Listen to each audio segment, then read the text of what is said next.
Hey, Pardon My Take listeners, you can find every episode on Apple Podcasts and Spotify. Prime members can listen ad-free on Amazon Music. On today's Pardon My Take, Super Bowl 56, we are finally here, ready to go. Preview. We're going to do our picks. We're going to do everyone's favorite prop. We have CJ Uzomah and Evan McPherson from the Bengals in studio, in our LA studio. And then we also, because we didn't get any Rams players, we got Rams superfan and very good friend of the program, Jimmy Tatro, on the show. Great interview with him. A little twofer for the people. We'll do a little NBA trade deadline. It's weird that the NBA trade deadline is going on while football is still on, whatever. And then we will finish up with Fyre Fest and send you off into the last football weekend of the year. We are brought to you, Big Time Takeover, Black Rifle Coffee. Go to blackriflecoffee.com/take and use code TAKE today and get the freshest coffee in America shipped to you. Black Rifle Coffee has taken over this show today. That means there won't be any other ads, a couple mentions. You have to go buy Black Rifle Coffee right now because they're actually doing it for you, the people. blackriflecoffee.com/take. Use code TAKE today. Get the freshest coffee in America shipped to you. Black Rifle Coffee Company is a veteran-owned coffee company serving premium coffee to people around America, and they have coffee. They have ground beans. They have these cans that we have right in front of us. Billy's actually, what are you drinking right now? An espresso? The espresso mocha. Incredible. Throw those in your refrigerator. Don't have to brew coffee in the morning. You can just crack open one of those cans. The best way, though, to enjoy Black Rifle Coffee is by joining the coffee club. You pick your perfect roast, how much and when you want it delivered to your door, and then they take care of the rest. It's free to sign up. You get free shipping, discounts on partner brands, and early access to new products and club-exclusive products. Go to blackriflecoffee.com/take. Use code TAKE today and get the freshest coffee in America shipped to you. blackriflecoffee.com/take. Use code TAKE today and get the freshest coffee in America shipped to you. Okay, let's go.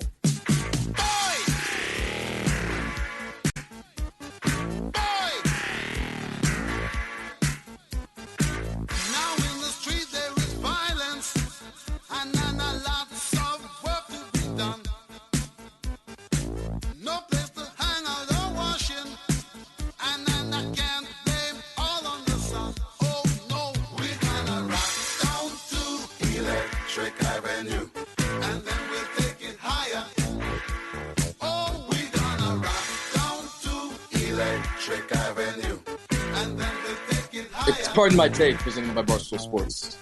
Welcome to Pardon My Take, presented by Black Rifle Coffee. Black Rifle Coffee's taking over this episode. Go to blackriflecoffee.com/take. Use code TAKE today and get the freshest coffee in America shipped to you. Today is Friday, February 11th, and it is officially time for Super Bowl 56. We're here. Let's clap it up. Yeah, football. Let's clap it up. Last football Friday of the year, of the season. Bengals, Rams. How are we feeling, everyone? How are you feeling, PFT? How are we feeling about, I think we both were in the same headspace where it's like, we like the Bengals. The Rams are really fucking good, but it's destiny. The vibe check is just that now I've reached the point of the week where I'm nervous about saying what if the Bengals just win all the time. Yeah. I've said it too much. I think I like it when even I didn't believe that the Bengals can win, but now I do. I think that's a problem. So the pendulum is swinging back and forth in my head all day, every day. I just would love to see the Bengals. That's all. That's where I'm at right now. I don't think that's going to change. I still think it's going to be like 24-20 Cincinnati. But again, then you do the guy off, and the Rams win the guy off in straight sets. And I've had a couple moments where I'm like, oh yeah, Von Miller, oh yeah, Aaron Donald. I watched that Aaron Donald pumping himself up before the Super Bowl a few years ago. It's like, that's just a scary, scary man. And Aaron Donald, like, I know it's a lot about Matthew Stafford, Joe Burrow. Like, Aaron Donald, if he wins the Super Bowl, MVP, I mean, he's already a Hall of Famer, which is crazy to say. He's 8 seasons in, 9 seasons in.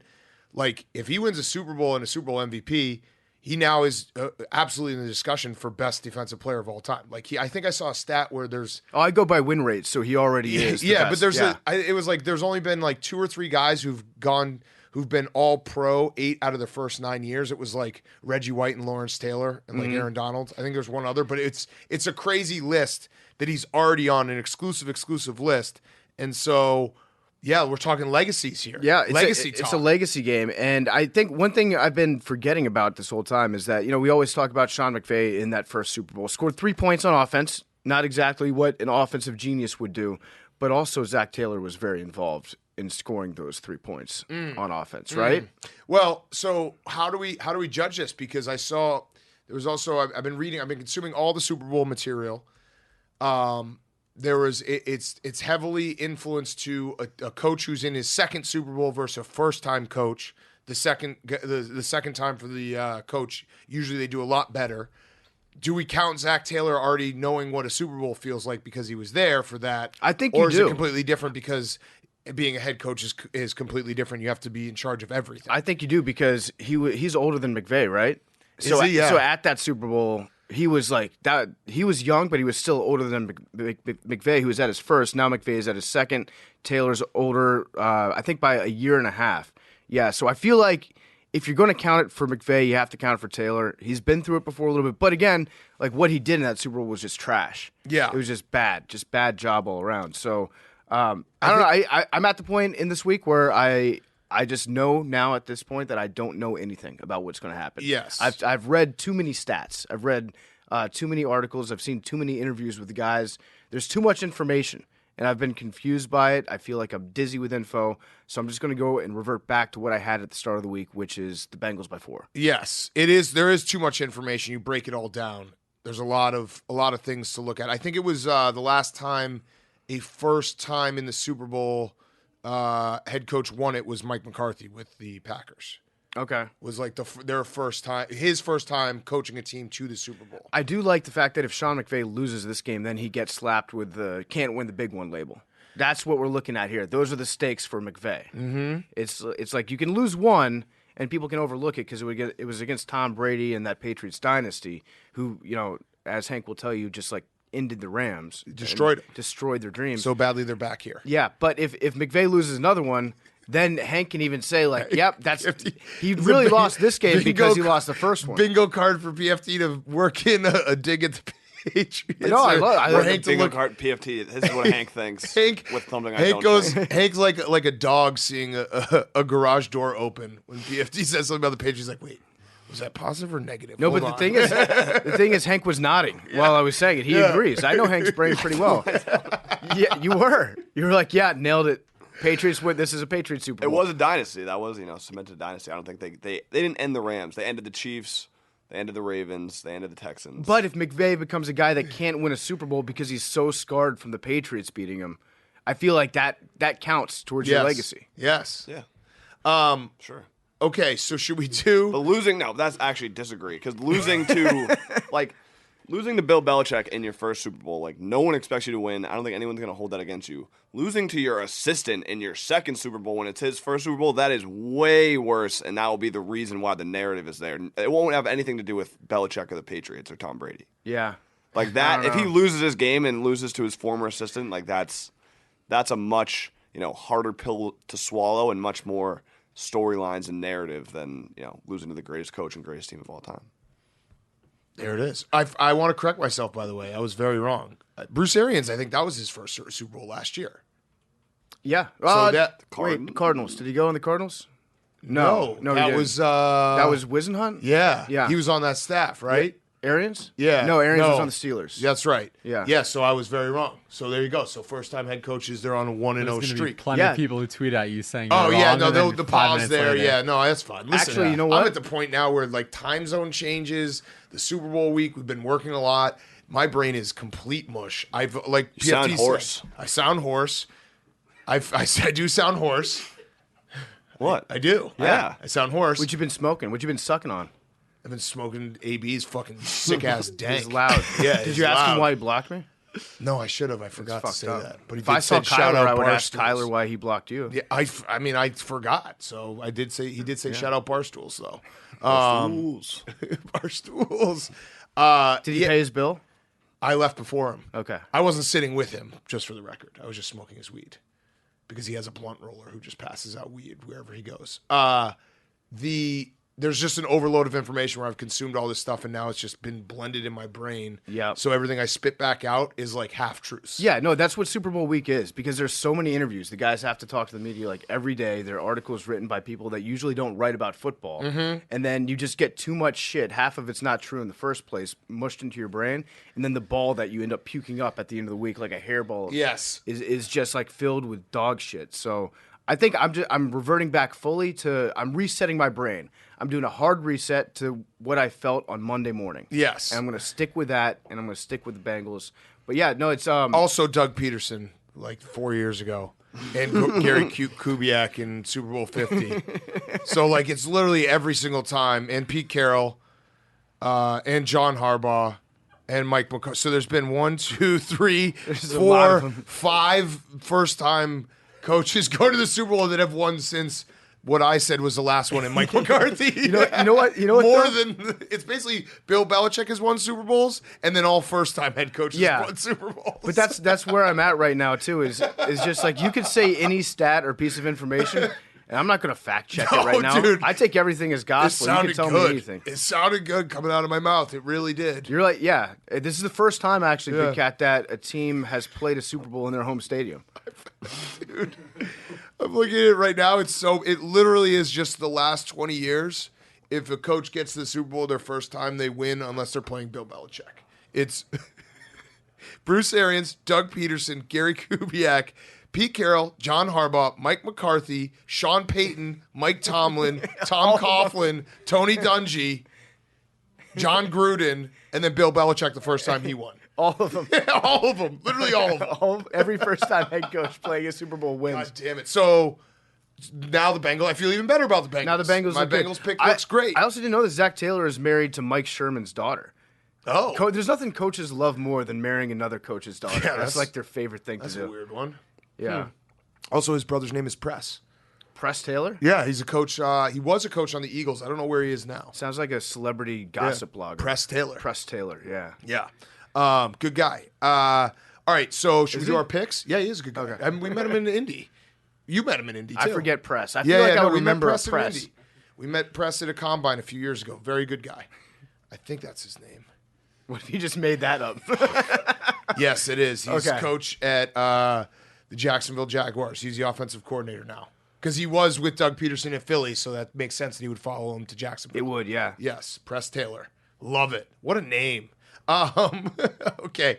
Do you want to do our picks? Yeah. Oh, should we quickly just say, do we care about home field advantage? The Bengals are the home team, right? Right, but there's the storyline I have consumed is obviously there's not going to be a home field advantage in terms of fans because the Rams, even in the NFC Championship game, there's a lot of 49er fans. But in terms of they get to sleep in their own bed, I even read someone made the argument that the Rams, since they've played I think 13 games in SoFi Stadium this year, counting preseason, they are going to be well equipped with where the clocks are located. Aren't they located in the exact same place in every stadium? You would think that, PFT. Nuh-uh. I guess they're in a different spot at SoFi. Okay. So it's kind of a thing. So the clock. The Rams' home stadium isn't even really their home stadium. I know. They basically, they're landlords. They have a tenant. I think it's actually good for the Bengals because they're practicing at UCLA? Yep. And so they're practicing at a college facility is a major upgrade to what they normally do during the week. And they probably have better equipment that they're using. Yeah, better weather, better equipment, and their locker room is the Chargers' locker room, so it's not like a downgrade whatsoever. Right, and it's pristine. It hasn't been used in at least a month. A long time. So, all right, so I guess we don't care about the home field advantage thing. No. Okay. I just wanted to throw that out there just because it's going to be discussed at some point. Watch out for that clock. Oh, also, we should talk about the guy that Billy and Jake ran into today when they were out on their little Muscle Beach excursion. What an all-time celebrity encounter in L.A. Yeah, it was a legend. We did our little workout. Videos are on Twitter. People are Olympians on Twitter in their applause. Well, Listen, you got to... When you preface it by saying we did our little workout, I think that tells you all you need to know about the quality. As someone who's done more athletic things this week than I have done in like 4 years on camera, you quickly remember that every single person that follows you is a former Division I athlete who's in insane shape. Well, Hank and I did the treading water challenge today for 15 minutes, and then Stephen Che replied to it, and he goes, sorry, I'm not trying to be the best at exercising. I play real sports. Yeah. It's like, what real sport No, does he Stephen doesn't. He Jay doesn't. play? No, he doesn't play real sports. And in fact, it's not. I would say the realest sport is basic survival. Yes. Which is what treading water is. It's literally like, can you survive in the water? Absolutely. So that's yeah. the realest sport you can get. It's fair. So we did our workout, and then we rented a scooter, went over to the Santa Monica Pier, grabbed some lunch, grabbed a picture by the water. That's beautiful. Wait, Yeah. did someone else take it of you guys? Yeah. Yeah. Nice. And then he took a picture of Jake and I having lunch, like the food and Jake across Yeah, the table that's- from me. That- yeah, no, first. We that went live is- on Instagram and Twitter, and then on our ride back, we were live on Twitter. We just see Coach O. And did you yell at him? Yeah, we said Coach O. And what'd he say? He's like, hey. Did you say, pardon my take? Well, at that point, Did you say like, hey, we know Big Cat and PFT too? well, he kind of started walking away. We were and- live, so we didn't want to like That would have been awesome. show the camera on him. So we're gonna have to do a little lesson, maybe in the off. we were on the news content. though. Like when you separately. when you see Coach O walking by, that's like a more impressive Yeah. public sighting than Bigfoot. You should have gotta gotten out get a and like camera on him. interviewed him. Well, again, we'll no, review okay. the tape. I I'll felt review the tape. he- We'll get he- into film room. He looked like he wanted to be left alone. Yeah, but that's He was with But his you also girlfriend. know if you had said like, "Hey, we're on part of my take," he was would have given probably you a giant hug. and he probably was with Derek, who's our friend, who would know who you guys are right He away. was not with Derek, Who was he with? a lady. Nice, nice Yeah, bonk. there we go, Coach O. Hopefully she posts the picture that they were taking because we're in the background on the scooter waving.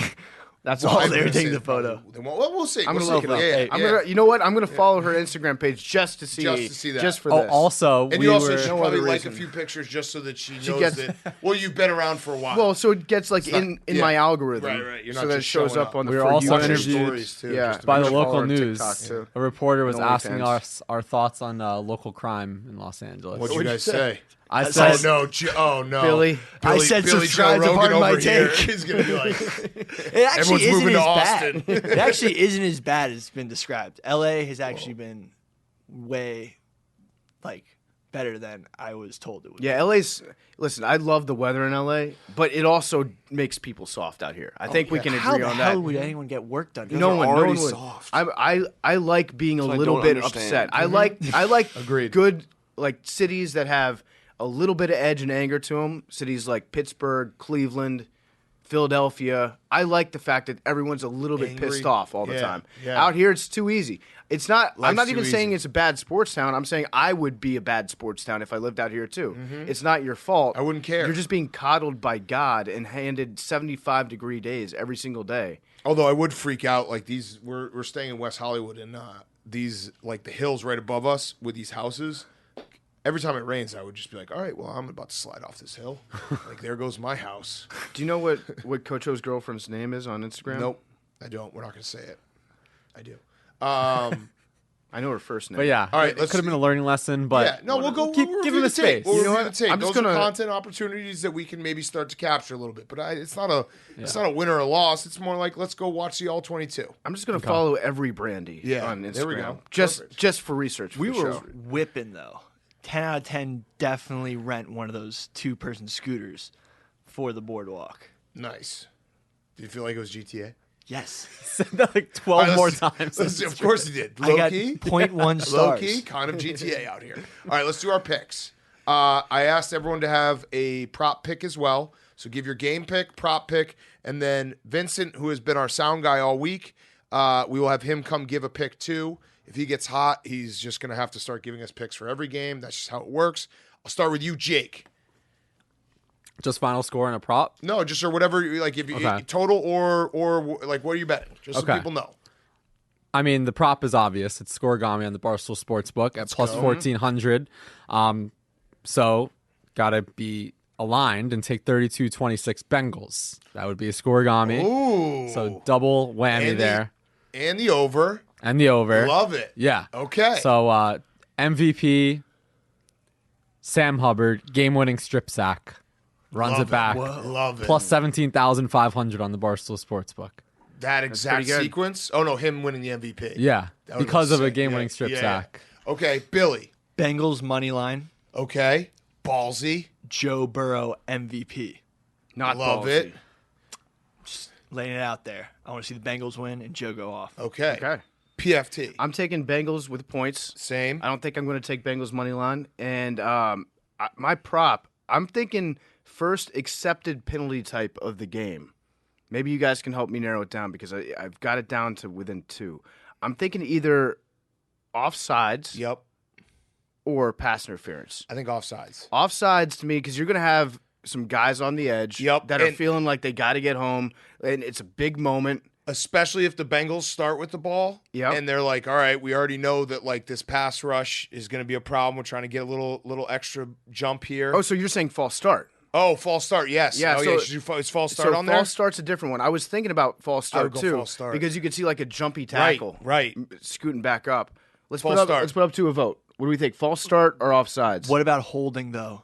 No, the holding's a pussy. No, one but to holding pick. is like it's get only the plus flow. 275. Aaron Donald the first There's couple no value in ties. holding. O tackles. False starts are more common. What's false start at? False start's plus 450. like Offsides is plus 550. I I like feel like you false get start. better odds with false start. Yeah. You want to go false start? Yeah. What's Do it. holding? Because both There's defensive There's way lines more are good. false starts But- than offsides so in here's the the- game. I'm here's not a the math thing. guy, but that's what it feels Here's how it's going to happen because I had an apparition where I was thinking to myself about I was trying to imagine what does this look like? What's the first penalty going to be? And it was one of those plays where the guy comes off the edge hard and the tackle jumps before the ball is snapped. It's all going to depend on whether or not they Call it. Yeah. was Who he points first? was he induced? Who points first? So as far as the pointing goes, I feel like there are some savvy veterans. All defensive ends in this game are vets. They'll know to point. Just point right immediately. at 'em. So okay, I go false false start. start plus 450. I like it's it. a lock. I like it. All right, so my prop, I'm taking the Bengals as well. My prop is first penalty offsides. No. All right, so yeah, I'm taking the Bengals with the points. My prop is Joe Burrow over 36.5 pass attempts. So it doesn't have to be completions. I look back, 4 out of the last 5 games, he's hit over that number. I also, everyone knows, like when it becomes, I love the Super Bowl because obviously everyone has opinion. You talk to anyone, what do you like? When just a casual conversation is how are the Bengals going to block the Rams? Like everyone is talking about that because it is probably the biggest mismatch in the game in terms of the Bengals offensive line versus I was looking it up. The Bengals offensive linemen individually each rank like very, very badly. And then as a unit, very badly. And then you have Aaron Donald and Von Miller and all these guys. I think that's actually, in a weird way, a benefit to the Bengals knowing that going in because they got sacked 9 times against the Titans. Obviously, the Chiefs' defense isn't as good as the Titans. They got sacked once against the Chiefs. It's going to be Joe Burrow getting the ball out as fast as possible, like quick passes, making sure that because that's the big thing. Like, what do we say when Tom Brady, when he knows he's going to be, there's going to be pressure, he gets the ball out in like 1 second. You can't even get to him. So I think it's going to be a lot of quick passes. A lot of the Rams will be able to stop the run because they can have stopped the run all year. So I think Joe Burrow will have, for them, the Bengals to win, Joe Burrow has to pass the ball 40 times. And then if you want to even go the reverse and say the Bengals are losing, Joe Burrow will have to pass the They'll ball. have to pass a lot. So I like it a lot. And it could be a benefit almost. Like if your line sucks so bad that Right. everyone is talking about how bad they are, your screen game is probably going to be pretty effective because you'll be able to let the guys past you. And Right. they won't do the thing where they're like, wait, this was too easy. It's a screen. And in the it's- middle of the play, they'll be like, no, this is what we saw on tape. They literally can't block us. And it's not even completions. It's just attempts. attempts. So it's very similar. Like I was thinking about, it's like similar to the SEC championship game when the whole conversation, I bought into that and I was an idiot. How is Bama going to block Georgia? And it's like, well, they won't. They'll just pass it so fast that they don't have to. And like move guys around and give them different looks and a lot of screens and a lot of quick shit that like that's, if you know it going in that you can't block them, you would hope that Zach Taylor, and I do hope, I think he will do this. The game plan will be, let's not try to block them. Let's try to just beat them quickly. There are 2 types of coaches. One a smart coach who will do what you're talking about, and Right. adjust the game plan. And then there's the other type of coach. I would put like John Gruden into this camp, who would just show the offensive line film of them getting their ass beat Right. over the last 3 weeks and be like, you guys got to take some pride in your blocking ability because we're going to depend on you this week, and try to use that as a motivational tactic, and then have them absolutely get their asses kicked yet again. And Joe doing Burrow is that. the type of quarterback, like he will like stand in there obviously, but he also will, use his mind and make quick reads and all that stuff. So I like that bet a lot. Yeah. The thing is, like, I don't think I've ever won a bet on the over and completions, and But it's not completions. No, attempts. Yeah. Sorry, that's what I meant because nice part. because I never bet on that. Yeah. because the number's always so high. I know. I look at it and I'm like 36. That's a lot of throws. 4 out of the last 5 times. The only time he hasn't done it in the last 5 games is against the Raiders, who they had a kind of a comfortable lead throughout the game. Hank. Okay. The game I don't feel great about. I'm gonna take the Bengals as well, but probably not for nuclear missile. Yeah, no game of the year for this one. I don't feel. Are you going plus sign hunting? Or are you taking money line? Money line. Money line dogs. It's the last money line dog of the year. They've done me well this year, and I just out of loyalty to the dogs, I'm taking What them. about Washington State tonight against Arizona? Sure. Well, yeah, maybe not, money but line. probably wait till we're in Louisiana. Yeah, true. I like I like to get my reps. We have a. You know what I'm I am saying? I like to so. see it. My point being, the reason I said that is because I'm gonna sprinkle a little bit on the money line and then just go crazy with props. Have a crazy prop night. Just prop hunting. Yeah. Carrot top. Just be careful. This is a PSA, not to you, Hank, but to everyone out there. When you put in all your props, also bet early because all the gambling sites have crashed the last few Super Bowls. So make sure you get your bets in early. When you put in all your props, take one last look right before. Because I've done this many Super Bowls where all my props, I have like 15 props, and they're all correlated on one game outcome. And then that game outcome doesn't happen, and I lose everything. So, like, if you think the Bengals are going to win and you do all your props around that, make sure you sprinkle in a couple of Rams might win props. No, these are fun props. The Barstool Sportsbook has good ones. I'm going to rattle through all the ones I have, and then my last one is my lock prop of the year. What? I mean, got a it's lock like prop? I can't believe the odds in it. I'm probably going to put My God. all the money I bet and then just put it all tweeting on it right the now. prop. Hank I'm tweeting it Propwood. right now. All right, so these are the other ones I'm betting. This is the doink prop. Any field goal or extra point attempt to hit uprights or crossbar plus 405. Give me that. Match the end with a scoregami, obviously. Any offensive lineman to score a touchdown. We're doing one prop. No, but Hank's got a lot of Okay, them. all They're right. the locks Well, at the end. I'm right? right. Locks yeah, at the I'm- end. He's giving out all the ones for fun that he's also like- going to bet on, but the one at the end is the one that's guaranteed Got winner. it. Hasn't come All right, yet. so those are the ones. This is the lock prop of the century. I don't know how this is mine. Wait, Century. century? This I'm is it? taping to year. All right, give me a year. No, he said century. no, no. Century. I mean, He said Decade. Let's century. settle on decade. Let's settle It's on crazy. decade. I'll do It's decade. I'm changing insane. tweet. The I'm gonna odds, do like, decade. literally, I can't comprehend it. You guys are probably going to tell me something that's going to maybe burst my bubble. Okay. But opening kickoff to result in a touchback, Yeah. minus 112. I love it. I love it. Yeah. The Bengals win the flip. McPherson's going to kick it like out of the Well, they're going to stadium. defer. Okay, the Rams are going Both teams defer. Right, like, you're right. You're an right. You're right. insane amount. You're There's right. no- That's true. But Wait. so hopefully the Rams are. No, you want the Rams, You want the Rams to and win the defer. coin flip and defer. Okay, wait. So Wait, no. let's back it up Launches then, the ball because that No, no. means that Other the way. Rams are going to Other going way. to call the toss, Other way, yeah. and the Rams are going to lose the coin. You toss. want the Bengals to win the coin toss and defer, and then they have to kick Yep. to the Rams. Yep. Which, by the way, has anyone ever fucked that up? I think someone has. Yeah. I remember someone like fucked it Seattle. up in flag football in like intramurals in college where they didn't understand defer. We got the ball twice and they were so mad. It's like, learn your fucking rules, dude. Yeah. I'm the guy. Yeah, no, it was in the NFL a couple years Yeah, ago. Some someone- teams said like we want to receive. Yeah. I think it was then they're like, Hasselback for some reason. Okay. Yeah. No, that was that we'll was take the the ball s- and we're going to yeah. score. Yeah. They threw a pick six. That was cap. That was major cap. But yeah, lock of the century. That's going to be a fun one. It's going to it's going to be an exciting way to start the Super Bowl. I'm in. Just I'm in. rooting for. Say no I mean, more. all the adrenaline. Hank, all the I'm in. adrenaline. You It's know- the Super Bowl. But It's is the most Matt- electric hand signal in sports. Yes. One of these. Yes. Okay. Yes. Look at that. Like I think it doesn't even matter if it's the Rams kicker. It's still going through the end zone. Okay. I'm going to look up some stats I'm only going to tell you positive stats. Okay. Let's do Liam's picks and then we'll do Vincent's picks while I look up positive stats. What if the Bengals have to kick off and they just say fuck it and they do onside kick to start the game? That'd be disappointing. I got Matt some as Gay well. has a touchback rate of 63.7 this season. That's good. Yeah. And then the Cincinnati has 59.7. Oh no, 60.4. That's still Okay. good. That's still good, but I Yeah, would. it's better, more likely than. And also, you have to take Yeah. into Positive account vibes. there are probably It's a okay. couple times this season where they've tried intentionally to do a squib kick. Also, Right. you're not factoring in adrenaline. Yeah, Yeah, but adrenaline. I'm- But, Those are- okay, but well, no, I don't want to. I don't want to. No, I'm adrenaline in. is a I'm key right, point. right. I might have to play devil's advocate. Yeah, Gilly, are you gonna say the I- same thing? Adrenaline from the kick returner. Yeah. Being like I'm a fucking hero, Devin Yeah. Hester. The guys want to bang. They've been amped up Right. week off. But let's not. That was just us saying, look, there's a different world where we could, like an alternate upside down world where this prop could lose. No. But it's not going to. No. We're just telling you that we're not going to the upside down world. My Super Bowl will be made or broken after the first kickoff. I love it. And that's exciting. Oh, tails too. Oh, yeah, that goes without saying. Tails and then the over on the national. That's a 50-50, though. This is a 60-40. Yeah, that's true. I like it. It's True. great. It's like great a value. coin Also, toss at better value. One thing Billy's forgetting is that the kick returners are going to be amped up, so they'll be nervous and more likely to have it like bounce off them. They'll drop it in the end zone. No, and they'll just and take it a knee. pops No, out, these are and then professional. No, players. I'm saying then they take like a knee. These guys are amped. These are big games. These guys are Wait, they're biting at the pros? teeth. Yeah, they're not gonna muff the kick.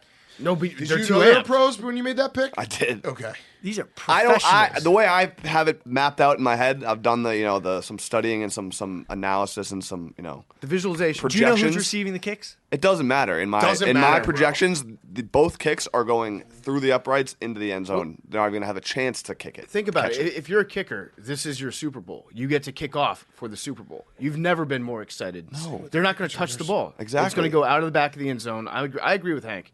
This is, I would say it's more of a lock of a century, but we'll stick with decades. What's the wind? What's the wind? It's indoors. Well, it's actually technically not. We learned that this year, remember? It's like not. It's Yeah, like but an open air. wind-wise, There might be a indoors. wind But it's tunnel. open. There's like open. That's just for lightning. Yeah, but there's like open. Whatever. Yeah. There's no wind. Oh no. No, weather. no, What? Jake. Yeah, no, I was thinking this. Jake, no. I want to be upfront with Hank. Okay. Just with the stats. Okay. You can tell me just to ignore the Big stats. Cat already tweeted it. It's No, happening. we're betting it. Yeah, Hank. yeah. Don't worry, I'm Right. riding with you. You've ridden with If me. you're gonna, and if it's weather, we already know it doesn't fucking No, it's matter. something else. It's No, return yeah, rate. yeah. Wind It's doesn't return exist. rate. Okay. I have a take on why this might be a thing. Okay, shit. 8 of the last 10 Super Bowls have not been a touchback. Oh, That's good. Kickoff. It's due, yeah. That's good. Right. Yeah, I'm very good. just being upfront. That's history. Haven't the rules changed since then? Not No. that recently. I kind of like want to say that for a lot of people, this is their first football game they've watched all year. So honestly, for the NFL product, they don't want it to start in a thing that the play stops, and then you have everyone asking, All right, why NFL that Get out of happened? here, Billy. NFL Get outta rigged. here, Billy. NFL rigged, no Get outta touchbacks here, on the Billy. first play. Fuck outta here. They want the game to start with action. All right. Goodell, bro, All right, he's the let's puppet go. master. Let's do Liam your pick, and then we'll get Vincent's, and we'll do a quick NBA. Quick. I just can't have us all take the Bengals. I'm gonna go Rams. Oh, I like it. Yeah. You know what? And, You need someone. Yeah. Because we can't all lose. Yeah, they And, can't. This way, uh, they can't do the graphic where it has all the logos exactly, under our yeah. names. And I'll do OBJ for MVP. Ooh, spicy. All right, Baby, Vincent. has he had the baby yet? Let's see. Vincent, give us your background in football knowledge. Big football fan? No, it's. I mean, I love playing it, but as far as following it, it's pretty limited. That's Okay. awesome. That's I've such learned, a cool thing to That's say. cool. That's as cool as it gets. Yeah. Learned a lot from listening to you guys and stuff like that. No, you didn't. No, you did not. That's so bad. Did you hear the whole part where I screwed up like the stat in the worst way possible with the coaches? I did, but I guess it maybe went over my head or something. No, it was not a bit. I'm an idiot. Oh yeah. Yeah, I don't know. You've been sounding good to me. Okay. Okay, so I'll say for the Rams with the flip, second half lead for the Bengals. Wait, what is this? Is as far as like my predictions? Okay, yeah. Yeah. The Rams win the flip. Rams with the flip, and then in the second half, the Bengals are still leading. Okay. And then I'll say like a 28-17 for the Bengals. All right. Okay. All right. So we Huge. got the Bengals money line. Vincent, who's been with us. Wait, one last thing, Vincent. How would you rank our operation in total vibe? Oh, it's great. I would Yeah? say 100%. Yeah, Okay. Yeah, the Do we have vibe's any perfect. energy vampires in the room? Energy vampires? What's energy vampire? Like someone who just sucks the energy out of the room. Oh, no, not at all. No He's one? looking at No, Billy. not that I've He's looking seen. at Billy. Yeah. Oh, Billy. I'm a hype squad. Yeah, Yeah. You want to tease it? What was your favorite interview that we did this week? O'Connell. He was great. Oh, okay. Well, Jared, everyone heard yeah. that. What about one that we haven't aired? Oh, We haven't aired any of them except O'Connell. Bert was great too. the Okay, comedian. Bert Yeah, Kreischer. he was Yep, awesome. coming up. Yeah, that's he a was good one. Super funny. All right, Yeah, that's yeah. a great tease. That was Yeah, actually yeah. an incredible interview. That's going to probably Yeah, be in he a was couple amazing. weeks. All right, Vincent, thank you very much. Appreciate it. Shout out, Vincent. Been with Football us all player. week. We got a real football guy.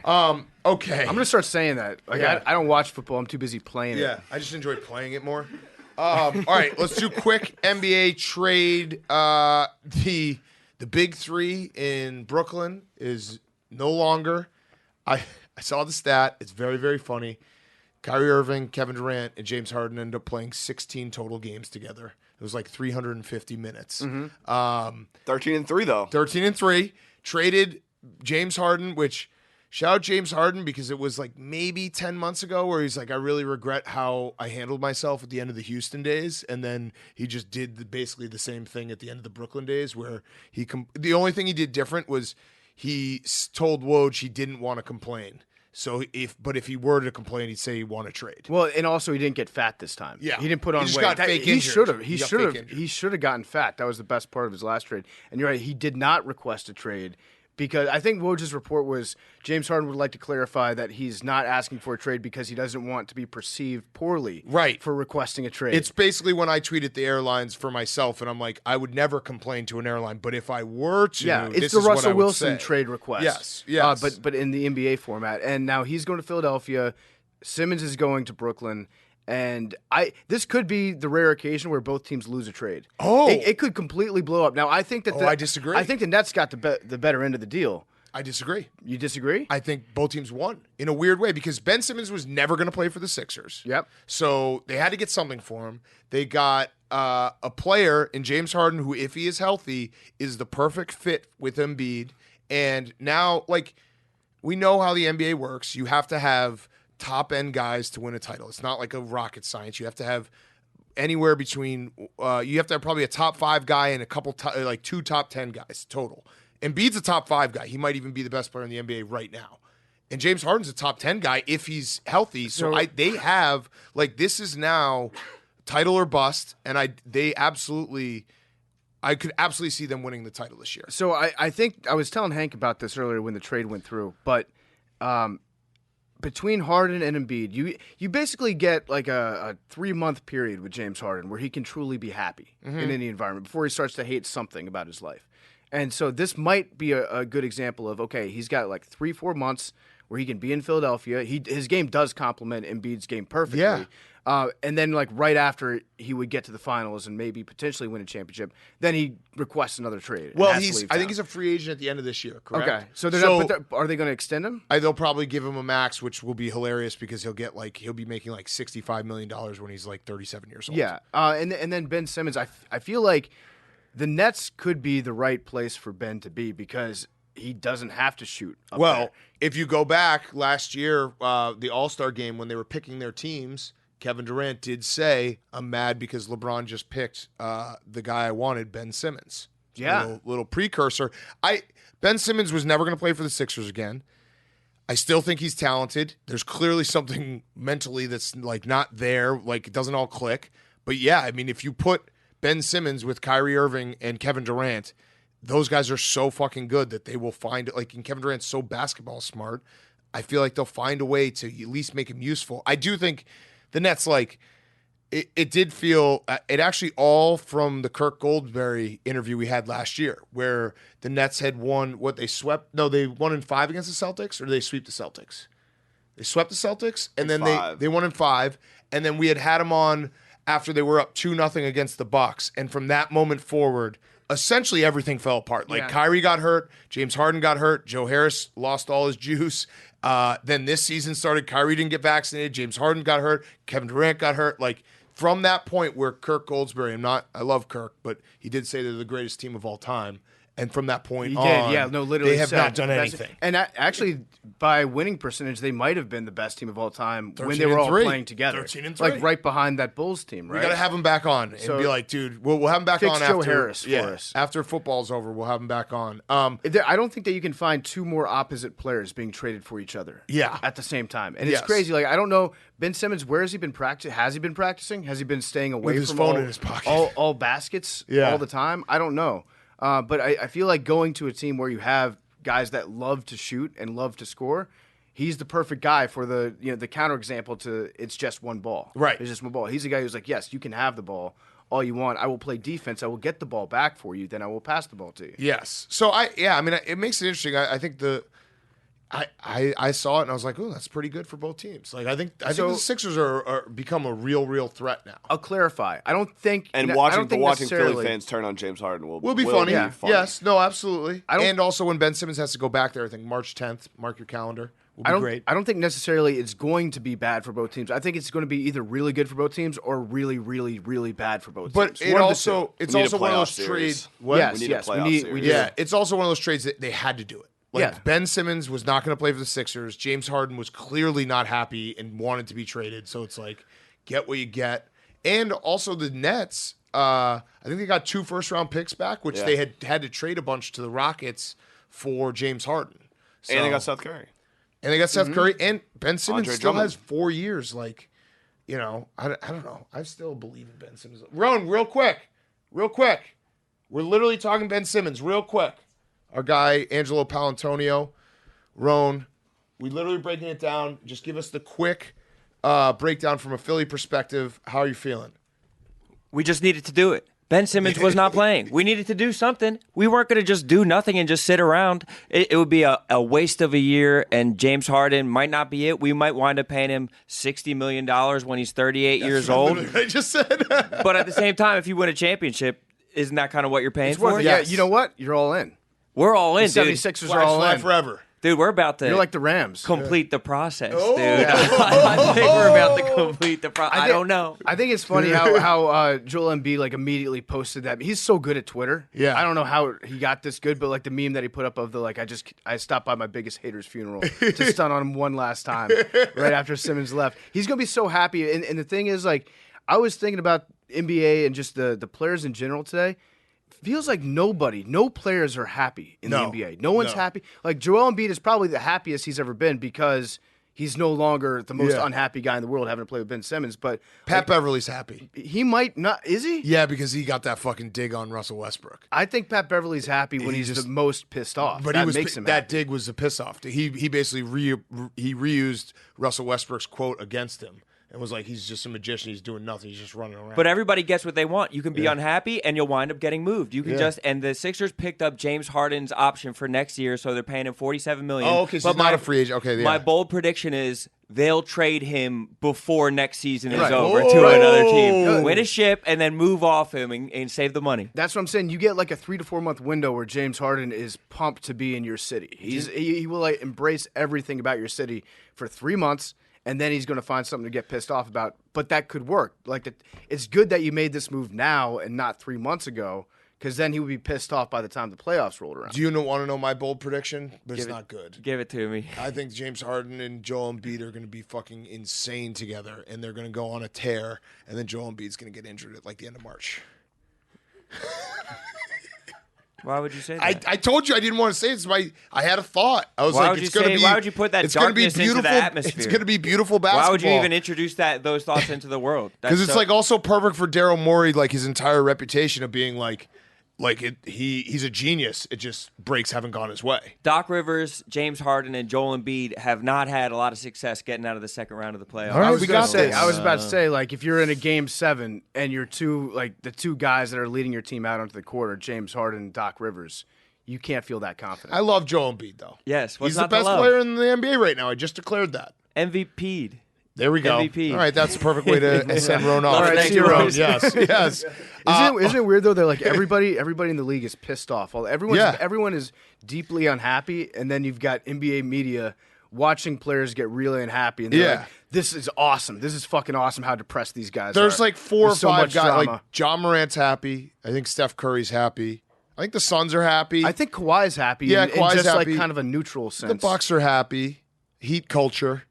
Are the Bucks happy? Yeah, I think so. I mean, they've had like 4 or 5 games in the last couple weeks where they have crushed teams. Yeah, Like I think they scored over 130 like 3 times in a row.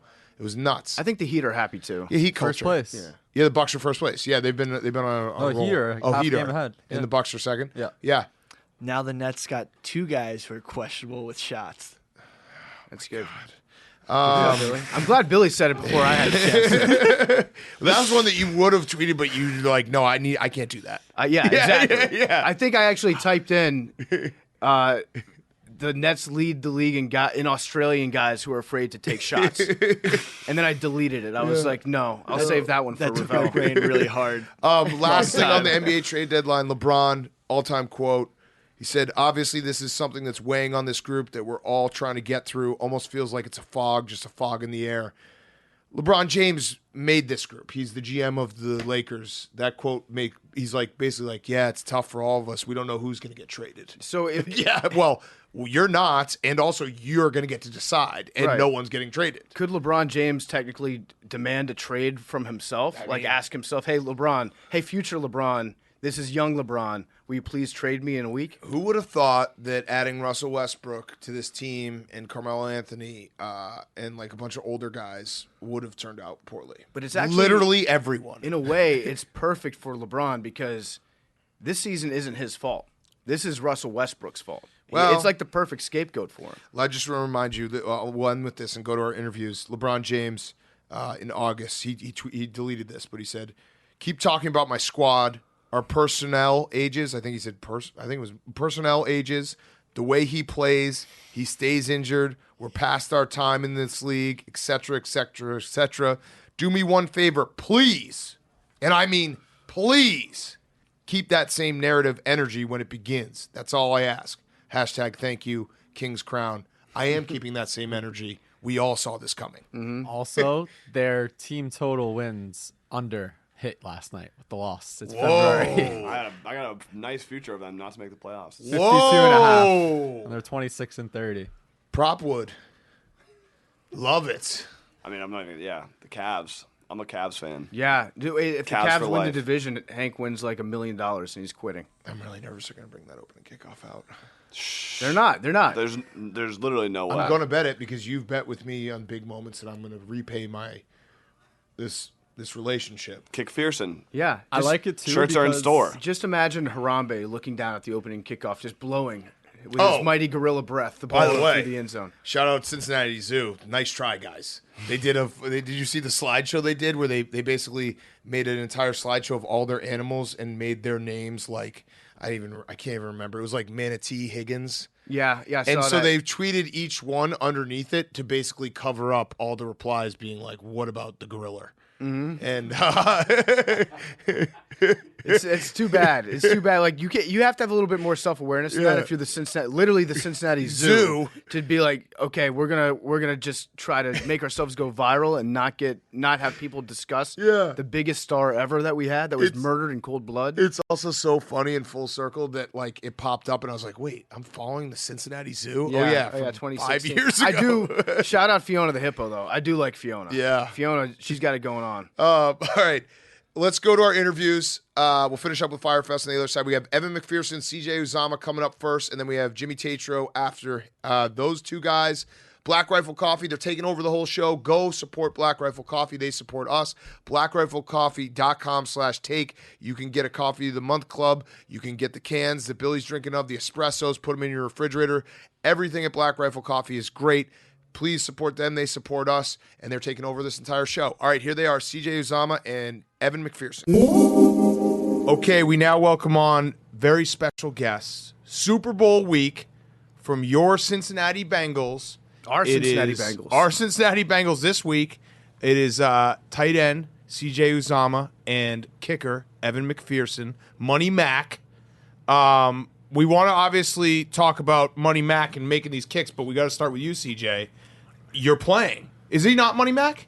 We call him Shooter. You have a million nicknames. You do. So I just say it's whatever you want to call me. Because it's just a personal preference, really. Okay. I like Kick Fearson. Okay. Kick Yeah, Fearson I mean, kinda- I've heard that too. It so. goes, yeah. Yeah. I haven't heard that one. If you I win like a that Super one too, Bowl, guys. then it's Money Mac. Okay. You've also done a very good job of we're in our side of the media and how we do our job is we have one initial we see someone, we make an opinion, and then that's it forever. Okay. I thought you obviously sucked after the Packers game. Yeah. And then you've been able to switch that almost instantly with your run in the playoffs and all these big kicks you made. Yeah. So actually, let's start with that. That celebration when you didn't hit the kick. Yeah. That sucked. I mean, I think it sucked just more that it was focused on me and Kevin. I think if you show probably CJ, if Were you you show celebrating CJ? Oh my! I was going crazy with Clark with the long side. I was going crazy with him. they do a little chest bump after their made kick, and so I'm sure they were chest bumping, doing whatever, celebrating.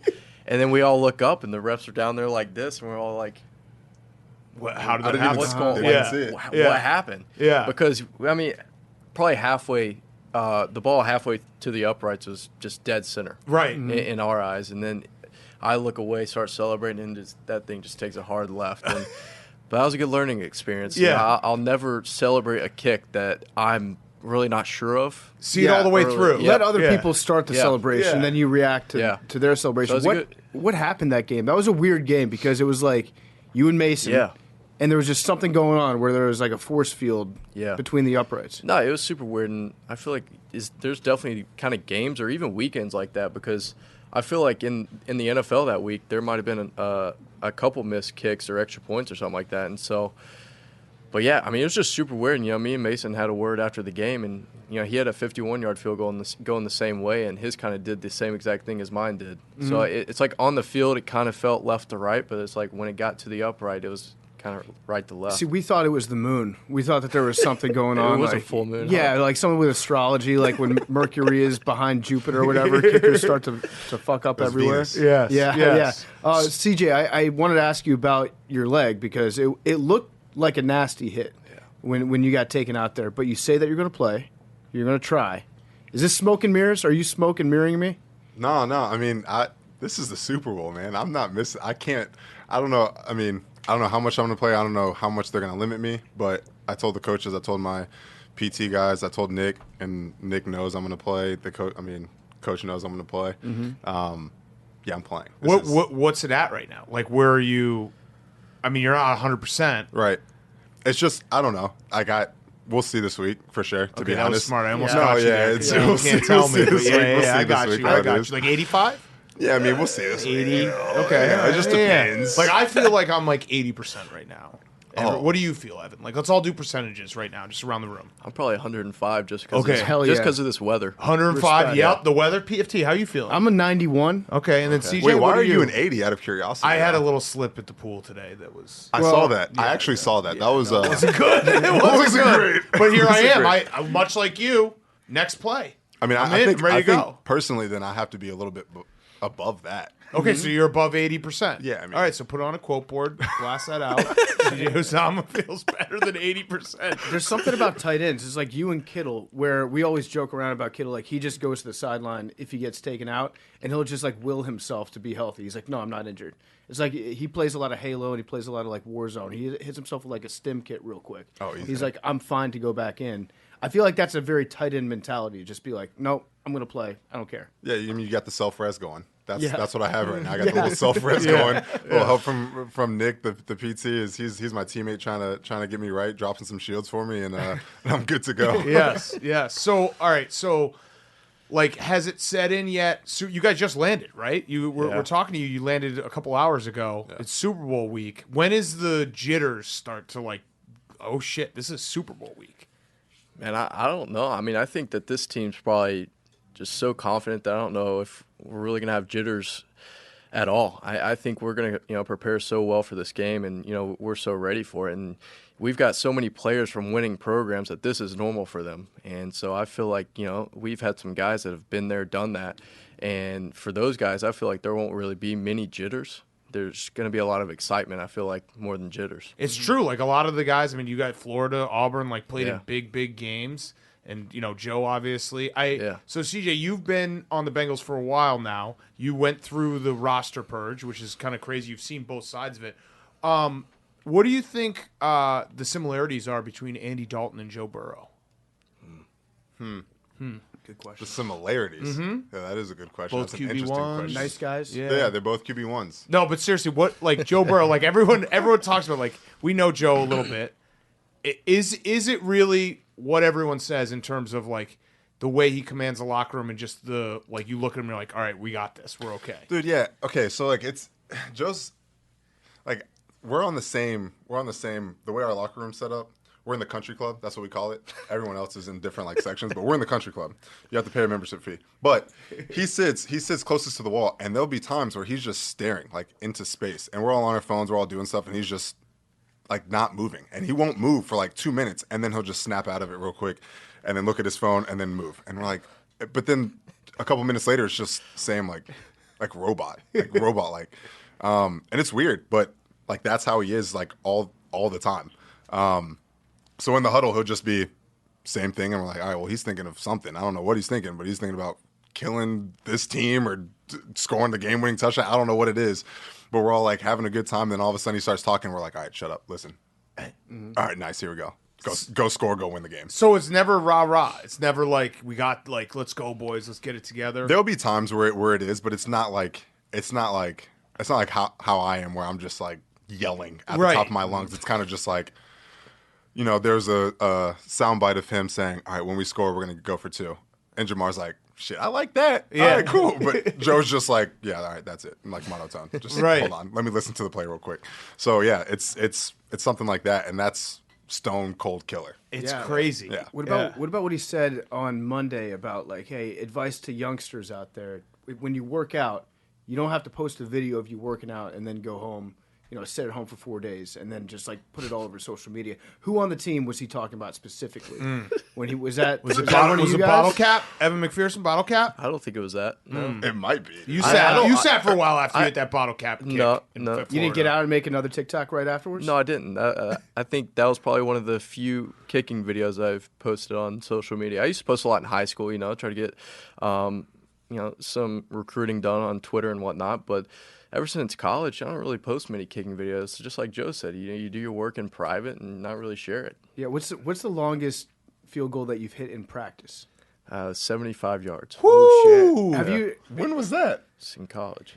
Wow. See, I've been saying this for years, which is like kickers at the professional level, they can make, most of them should be able to make around 70-yard field goals. Yeah. But coaches, it takes them a while to like catch up to that and to be able to trust a kicker. Then obviously like the field goal or the field position that goes along with it. Have you told your coach like, hey, let me try a 70-yarder? I don't know if he'd let me try a 70, but it'd have to be the right conditions for sure. I don't know if 70 is the right number. Maybe 67 to break the record, but we'll see. I read that in the Titans game, your range was 57. I think Coach Taylor said after, like, we needed to get to the 40, which is a 57-yarder. Yeah, so going that way, we were kind of going into the win, and so we knew at most the 40-yard line, so it'd be a 58-yard field goal. We knew going into the win that was probably the max distance, really. I mean, 60 with adrenaline and whatnot, but probably nothing really past that. So did you actually say, guess we're going to the AFC Championship game? I said something along, like I told Brandon, I was like, well, I said, let's go to the AFC Championship game. So I wasn't like, we're going, but it was like, it was a confident, I guess, statement, but it is something I said, yeah. I think we need to solidify that rumor because it's such a cool story, even if it's not totally true. Right. Because I heard, you can just confirm this if it's true. Yeah. I heard that after you made it, you pulled out a piece of paper from your right shoe that said, we're going to the AFC Championship game. Well, no. Is that true? I heard some of that. He But said fact. He's fact, but I also heard he pulled out a piece of paper. He said, we're going to the AFC Championship game, and we're going to make Patrick Mahomes forget how to play football in the second half and then go to the Super Bowl. That's what I heard you said. Yeah. Fact. Sounds good to Another me. fact. What happened at halftime in that game?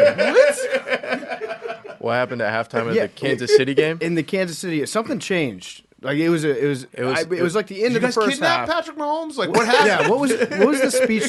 Did somebody give you a speech, or was it just like you could feel the energy change? Because it was a completely different football game. I mean, I wasn't in the locker room at halftime. We kind of go in.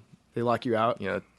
Take a piss and then just walk straight back out. Like that's just what we do. It's just to the go warm secret up. stuff, guys. Yeah. We just have the secret stuff. So he could probably tell you what the speech That's was. what it is. But The turning point was the play right before the half. Yep. Yes. We stop him on the one. We were walking into the locker room and I was like, that probably just won us the game there. Like that just shifted everything kind of in our favor. Is he authorized to say that? Like yeah, we could feel the entire team change. Like as a kicker, and I know because I am a kicker. I know that, like, my job is to not open my mouth. I kicked for one day. But, like, what was it like for the real players that were invited into the locker room? Yeah, it's funny you say that, though. Evan talks a lot of shit. So, for a kicker who's not really supposed to say a whole lot, he does talk a lot of smack. Which, I mean, I guess I talk a lot. You can't really say anything, right? Yeah. He makes them. He makes everything anyway, so it's like, all right, whatever. I don't know. I don't know what happens at halftime. Like, we're a second half team, and we don't love that. We want to come out hot and just absolutely bury a team. And we've been talking about it this week, but there is something about our second half adjustments that are just, I mean, it's wild. It's ridiculous. It's not even the second half adjustments. The fact that you guys, like, obviously you have confidence, but you were a 10-7 team. It's not like you guys were dominating teams all year, and then this run has just been incredible. Did you have that confidence going into? I know you, CJ, being on the Bengals for a long time now. Like, the city wanted just a playoff win, and then to get all the way to the Super Bowl, it's crazy. Did you feel like, hey, we could actually do this? Yeah, for sure. I think I made some bold statements at the beginning of the year, and some people definitely laughed at me for them. But I knew what we had. I knew who he had at quarterback and the playmakers that he had around him, that he was just going to get him the ball, and the guy that we have running the ball will make people pay too. And I knew what our defense was capable of, kind of. I didn't know that they were going to like ball out and like people were going to make mistakes and they were going to capitalize on them the way that they did. But yeah, I mean, this run is, I didn't expect it. I remember Sam saying, I just want to get that first win, that first playoff win. And I thought the same thing. I was like, oh, nice. Now we got it. Like, what next though? Like right afterwards, I'm like, all right, cool. We got another game. Like we're probably going to Tennessee right now. Like, what's good? So, and then it's just another game. Like, we got a bunch of young guys who just don't know any better. Like, they don't understand anything. They're just like, yeah, it's a football game. Oh, cool. Like, talk to me about media. Cool. Yeah. I'm still going to go out there. Jamar. I'm still going to go out there and gritty. Cool. Like, that's all I care about. I'm like, all right, cool, good. Yeah. We're down 11 at the half. Okay, we got this. Exactly. I like that, though. It's like the moment, it can't be too big because you don't know enough about the moment to begin with. Exactly. You're just going through it, all right, so CJ, you went to Auburn. We like to do a thing in media where we do the talk about questions. Mm-hmm. Talk about the current state of Auburn and the coach. Yeah, it's crazy. It's nuts. What are you specifically talking about? Yeah, just you're talking about Coach Pearl, obviously, in basketball, the number one. Oh, yeah. Smart. Come on now. Come on. Yeah, we're number one in basketball. It's crazy. You're in everything school. We are. Yes. If you look, we have like the number one bass fishing team, too, I saw. Who knew we had a bass fishing team? Not me, but I'm definitely getting a jersey. So, yeah, so. It is crazy, though, looking, you've had it twice now in the pros and in college where you were on a team at Auburn that was very bad, the 0-8, SEC team, and then you went to the national title the next year. Kind of a similar thing with the Bengals turnaround. Like, how, when it's bad, does it ever feel like it's going to get good again? Or did Auburn teach you that, like, hey, we can turn this around with a couple players? Yeah, I think Auburn was different because at the time, I was like, "This isn't going to get better." Yeah, it was. I mean, like 0-8 in SEC. Straight up, I was like, "I shocking don't know if this is going to get too much better." And then, we had a coaching change, and I was like, "Okay, well, this is a little different for sure." And then I think here I knew because we've had Zach for 3 years, and I was like, "Oh, it's eventually going to get to where it needs to be." Like, I know, it's not going to happen directly overnight, but I know the kind of guy that he is, the kind of people that we're bringing into the organization, the coaches. As long as we buy into what he's trying to implement in us, we'll be fine. If Coach Taylor was walking down the street, would you be able to recognize him? Yeah, I would. Okay. Would anybody All right, else? that's good. We don't know. Shot. He got carded, right? Yeah, he did. Tell that story. Kevin. So we have game balls that we're passing around the city, and Kevin was with them, and I didn't know Kevin was with them. I thought Kevin was going to go to another place, and so we're in a group message about like, hey, where are we going? What are we gonna like? Who are we giving the game balls to? This is after the Raiders win. They're giving out the game balls to the city. Yeah. And so he goes to MLT's, Mount Lookout Tavern, and the guy just was like, I don't know who this is, so I'm just going to card him. And right when it happens, Kevin immediately texts us, and he's like, you're not going to believe this. Like, the guy didn't know. Like, he just was like, hey, give me your card. And he looked at it, he handed it back to him, still didn't know. Just like, all right, next person. I was like, that's absolutely incredible. That's amazing. Yeah, I think if you win the Super Bowl, I think we'll probably be able to recognize Zach at that point. Oh, at that point, it'll sink in. But we were joking the other day. We're like, it looks like Patrick Reed lost a lot of weight. That's like he looks a very generic white guy. Kind of to us, but yeah, I'll divert that to you. Yeah, that's it. It's probably a good way of describing him. Yeah, sure. Fair enough. You were on Auburn for the kick six, right? I was. Were you on the field for that?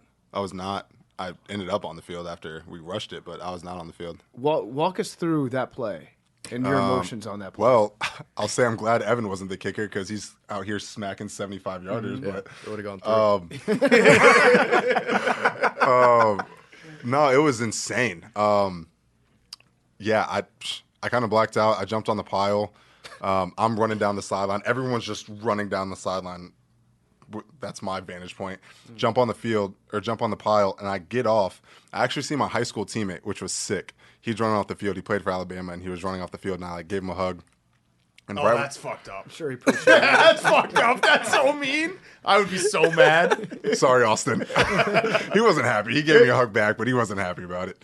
But right afterwards, I was on like the 25-yard line. I look up, and I'm like, I'm not getting back into the locker room. There's no shot. Like it was just a sea of people, and I'm like, this is sick, but we're going to be stuck here for like 30 minutes. I didn't get back into the locker room until like 30 minutes. I don't think Chris Davis, I don't know when he got back, but I was gone before I saw him. So like it had to take him forever to get back into the locker room. Can you walk us through like the pile situation when you jump onto the pile and then people jump again onto you, forming a bigger pile? How long do you have, like, are you sitting there until everyone is like, okay, I think the pile's over? Dude, I got super lucky because I jumped on. I saw like someone jumped on me and someone jumped on him, and the third person or the second person that jumped on, like us, knocked both of us off, and I was like, good. That's actually probably smart because I'm looking at the pile like, Chris is probably screwed under there. Like he's probably gasping for breath. No, the pile gets scary sometimes. Oh yeah, for sure. When it stacks up, it's like you can't breathe in there. Yeah, and then you freak out because you can't breathe. Yeah, I would freak out big time. So, all right, so that's obviously a memorable SEC game. Evan, I'll do a memorable SEC game for you. All right. What does Coach Mullins say after you lose to LSU? It's like, wait, who threw that shoe? Yeah, I think that LSU game is probably more on me than it is on Marco. Really? Because I missed the field goal to go into overtime. It was foggy though. It was foggy, but there's no excuse. Their kicker went down and made like a 57-yard field goal after I missed. So I'll take a lot of blame for that one. But that's credit to you because I actually don't. I just remember the shoe. So you just told on yourself for no reason. Yeah, so the shoe, the shoe did take a lot of pressure off of me, I will say. But that was a unique situation, and it was definitely one of those learning points for Marco to just kind of keep his composure in those freaking moments, because obviously it would have been 4th and 5, whatever it was, and they were going to punt it to us. Game's tied. We were either going to drive down, kick a field goal, win it, or score a touchdown. I mean, that's how it was going to end. But the personal foul and. That Florida team was fun, though. You guys were a lot of fun. That SEC championship game against Alabama when you guys went toe-to-toe with them. Yeah. No, that was a lot of fun. Yeah. Like, that was probably one of the most fun games I played in that. And obviously I got to play against, Joe Burrow, Jamar, and all them. We beat them in the swamp my first year. Then we went to Death Valley at night my second year, and that game was just insane. That was whenever they went on their run. Yeah. They beat us by like 2 scores, I think. But, I played in a lot of good SEC games. Played against Auburn, beat them in the swamp. Wait, okay, but cool. You're going to talk about beating Auburn. But can we talk about the shoe game again? You missed a field goal. How far was it? 51. Oh, okay, so you would have missed. It was foggy. No, but so you would have missed against us also because you were talking crap about it. It would have gone through with kick True, 6. good point. It was foggy. No. Yeah, it was foggy. It was very foggy. Also, I feel like you should be allowed to throw a shoe. If the shoe comes off, like what, you're supposed to give it back to the guy? I mean, yeah, I think you threw it like 20 yards, 25 yards. It's a pretty good toss. Yeah, it was a good toss. I know a lot of the players on the team love Dan Mullins when he was coaching there. Was it ever a little awkward, like getting off the bus and it's like now you have to get a kiss from his wife? See, I mean, that part, it wasn't really what it seemed. So explain how it wasn't. Yeah, go on. So, I mean, no, Megan, she's a really nice lady, and she just wanted to really show her support of, right, of all the players. And so just one way that she did that, and she didn't even kiss you. It was kind of just like one of those like cheek to cheek, like, those fancy little, like you meet somebody. Yeah, French, Yeah, the French little Hank thing. does that the French after every greetings. podcast. Yeah. On the way Okay, out, exactly. And so it was really one of those. And I mean, obviously there's probably pictures. You said it was there a French kiss? There, Yeah, that's what I heard. Fair enough. I know there are pictures online that make it look worse than it is, but I mean, it wasn't really anything. Yeah. She was trying to show support. Exactly. And she, like I said, she was a really nice lady, and I appreciate her for actually trying to be involved, Right, I mean, make it a family. Yeah, exactly. I like it. How much you squat? Not much. Really? So how come I you're don't able know. to kick a ball 75 yards? It's all about leg speed. It's not about strength, really. Like my little brother weighs probably 150, and he's hit a 75-yard field goal. He's going to Auburn, right? Yeah, he's going to Auburn. Damn. That's War Eagle. what happened there. It's just what he wanted to do. You know, I mean, Now, and you're from Alabama, right? yeah. So, and Nick Saban just doesn't like to have kickers, so that's why you didn't go to Alabama? It was a weird situation. They actually wanted me to come and punt there. Really? Because it was, at that time, kind of J.K. Scott was on his way out. And so they had a kicker come in the year before me. It was Joseph Bulovis. He transferred to Vandy, I know, a couple years ago. But so they thought they had their kicker. They wanted me to come punt, but I didn't want to punt in college. I really wanted to kick field goals. Yeah, it is just so funny, though, like Alabama through all their run, like that's been their one thing that you'd be like, well, they never got a kicking game. It's like, I think that's probably not a bad thing if they win, 7 national titles, 6 national titles, they can't kick a field goal. Yeah. But you could have fixed it. I mean, I think their biggest issue was just the quarterback holding. I think as a kicker, you really got a bond kind of with your holder, and just with it being a punter, you spend all practice with him. You can practice off to the side. If it's Mac Jones, he's got other stuff to deal with. And, he throws a long touchdown pass. He's going to jog down there and then hold the ball for you. I mean, he's not going to be locked in. I think that's a good point. Like if you're playing quarterback and if you have like a touchdown run, you're tired and then you have to go hold for a kick. It makes sense to have a specialist do a specialist thing. Yeah. That's a good point. So your punter is your holder now. Oh yeah. Yeah. So that's you guys he's just great hang at out. it. Yeah. Coach Saban probably saw your squat numbers and he was like, I like to have my kickers as lead blockers in big games when I'm running like a fake fullback dive. And he was like, I can't work with this. I don't know. I mean, maybe. You dodged a bullet on that one. Yeah. Exactly. Do you want to ask the Harambe question? No, you can ask the Harambe question. So, you knew the Harambe question was coming. You've probably been asked this like 100 times this week. So how much is Harambe going to play a part in like what you guys are trying to accomplish on Sunday? Go ahead. Yeah, I mean, you all asked Sam. Sam, he nailed it. He speaks for all of you. It's been tough. It's been tough out there. Yeah, you were in Cincinnati at the time. I was. So you it was crazy. Yeah. It was nuts. Yeah. Well, they killed the gorilla. I was like, what the heck's going on? Yeah. Do you think and then that you look at the I think there was an election like that year or the year after, and like 25,000 votes for Harambe. I'm dead serious. I was like, oh my God. What a weird time. So do you think that It's an easier time, honestly. Yeah, really. Like, we really cared about, our nation was like, what the fuck's going on? Yeah. The gorilla died. So if you guys win on Sunday, do you think, I mean, will anyone, maybe both of you, say like this was for Harambe?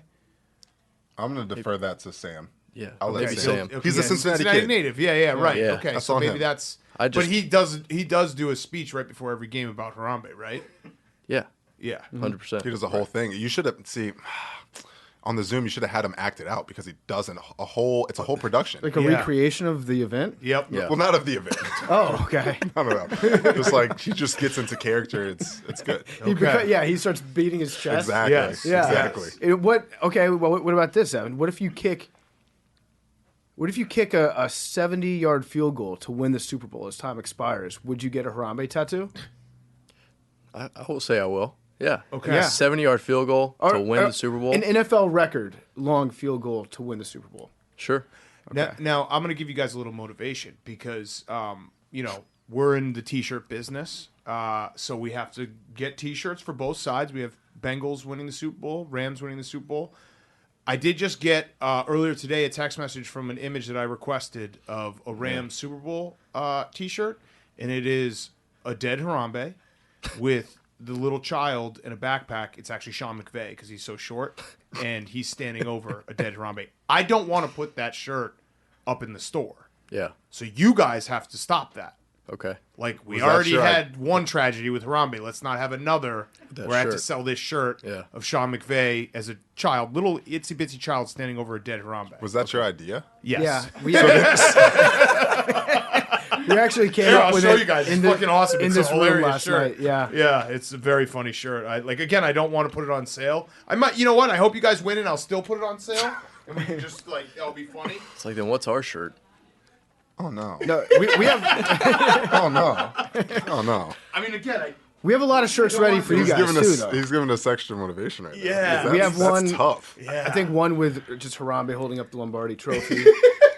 So we're heavily leveraged in the Lombardi or in the Harambe space. Yeah, right we've now. got all of our stock is just in the Harambe market right now. So you really smart. need you guys to win. Smart. All right. Oh man. Okay. Just a heads up, the halftime is a little bit longer. For Yeah. the Super Bowl. I don't know if yeah. anyone's told you. I'm gonna enjoy it. How much longer? You can't kick during the halftime because they're gonna have a show. I'm gonna try to be out there watching it. Really? I gotta be. I mean, this is gonna be insane. Yeah. So, yeah. I gotta like be your. out. I like your. So like, I yeah. remember during the Orange Bowl, my sophomore year, they had like Gavin DeGraw out there performing, and we came out early and just were going crazy. And then like, and they run off the stage, and all the specialists are right there, just kind of high fiving, like saying what's up. So I mean, I would love to meet Eminem and all the performers. So I love it. All right, I only have one last question. CJ, you have Joe Burrow saved as Joey Franchise in your phone because I read the story that you went to text him and you couldn't find his number. Yeah. I was an idiot. I was like, where is your number? And then I typed in franchise, and I was like, I should probably change that. I'm not going to. You can't. But I need to put like in quotes like Burrow. Yes. Type in B. Oh, nice. All right, cool. You're there. You know what I'm saying? But whatever. I can't now. What if you want to FaceTime him? What if somebody finds your phone and then they're like, "Oh, it's Joe Burrow." Like that, you have to have like a little bit of security, right? I guess that's true. But then maybe I should do that for like everyone then. Yeah. Wait, do you want to FaceTime him real quick just so we can say what's up? Do you want to FaceTime? No, you FaceTime him. FaceTime. Say what's up, Joey Franchise. I'll tell you what he said If about he doesn't answer about though, you. That's Evan. okay if he doesn't answer. Evan probably doesn't have his number. But Well, Do you have his number? I asked No. him when you want to know a fun fact? CJ, I think you were the first person to text me after I got drafted. Yeah. Or maybe call me. He called me. First person to call me after I got drafted. Really, Yeah. it does feel, and this is a compliment, CJ. I know you're a humble guy, but like it does feel like watching the Bengals. Joe Burrow is like the leader, but CJ is kind of the heartbeat. Is that fair to say? That's fair to say. Yeah, I mean everything that I've seen, Maybe like the energy, the energy, Yeah, something like The that. soul. Who's the soul of the team? Harambe. That was a dumb question. Dumb question. That was a trick question. Yeah, just give him a FaceTime. So I'm going to now. It took the internet's kind of fishy over here. Oh, is that what it is? I'm not used to the. My phone's not used to the we got California. fishy internet. We got fishy internet. Uh-huh. It's not even ringing. Oh no, Maybe y'all got to do it. Maybe I got blocked. It's a possibility. You want me to try? Gosh. Yeah. You This is try. what he said. This is what he said about Evan earlier because we didn't know that CJ was coming until a couple of hours ago.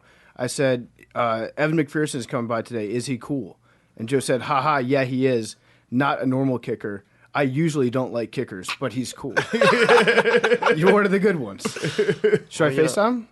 give it a FaceTime. shot. Should we see? Do you have him under franchise? No, I just have him as Joe Burrow best friend.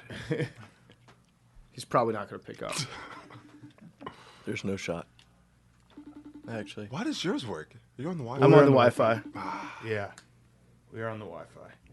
He's probably smart to not pick up because we don't want to. Yeah. But he's probably thinking about Harambe right now. This is his reflection time. Yeah, that's probably why he's not answering. This is exactly What when he time got is it? shot. Yeah, Yeah. this time of day. All right, yeah. Yep. that's all right.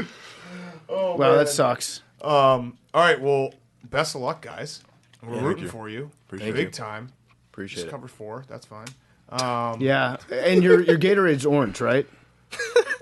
Yeah, it is. I never drink the Gatorade though, but it is always orange. Okay. Maybe that's why I don't drink the Gatorade. Wait, I don't- what else is there to drink on the sideline? Is there another? Just water. Okay, so I just that's drink a lot actually of water. important to know though, because if you guys gonna were to poison win, it? you would probably be one of the guys who may, and you would go for the water. Clear. Every I time. don't know. Okay. I don't know. This is interesting. You got to get Joe Burrow's number, Evan. Come on. Do you really not have his number? No. Is that bad? Is that? I think me Do and you want me to send it to you? you think me and Joe airdrop Burrow it to just, him. you think we just Chop text it all up, the time? dude. Chop it up. I don't text him too much. I text some random You stuff. should text him on Sunday morning. Be like, "Good luck today." Hey, actually would be That hilarious. would be great. Loosen it up. All right, guys. Well, best of luck. Thank luck. you for coming by. We're Appreciate rooting it. for you. Yeah. Appreciate And it. betting heavily on you. Yeah, and So- hopefully you won't have to sell that shirt. Yes. No. It would be very God funny forbid. if we did. But we don't want God forbid we sell that shirt. CJ Uzomah and Evan McPherson was brought to you by our good friends at Black Rifle Coffee. We love Black Rifle Coffee. Billy and I and Bubba and Snapchat Steve were chugging it on the drive to the 405. It fueled us. That was the real fuel that we were using. Kept us awake, alert, on the road, and it was really tasty. And the best way that you can enjoy it is by joining their coffee club. You pick your perfect roast, how much and when you want delivered to your door, and we take care of the rest. It's free to sign up, and you get free shipping, discounts on partner brands, and early access to new products and club exclusive products. There's no worse feeling than waking up in the morning, going to your fridge, going to your kitchen, opening up the pantry, and you're out of coffee because you forgot to buy it. With the coffee club, you never have to go through that. It's a feeling of panic. It throws off your entire morning. It's tough to catch up over the rest of the day. Well, when you join the coffee club, they take care of all that for you. Go to blackriflecoffee.com/take. Use code TAKE today and get the freshest coffee in America shipped to you. Now here's Jimmy Tatro.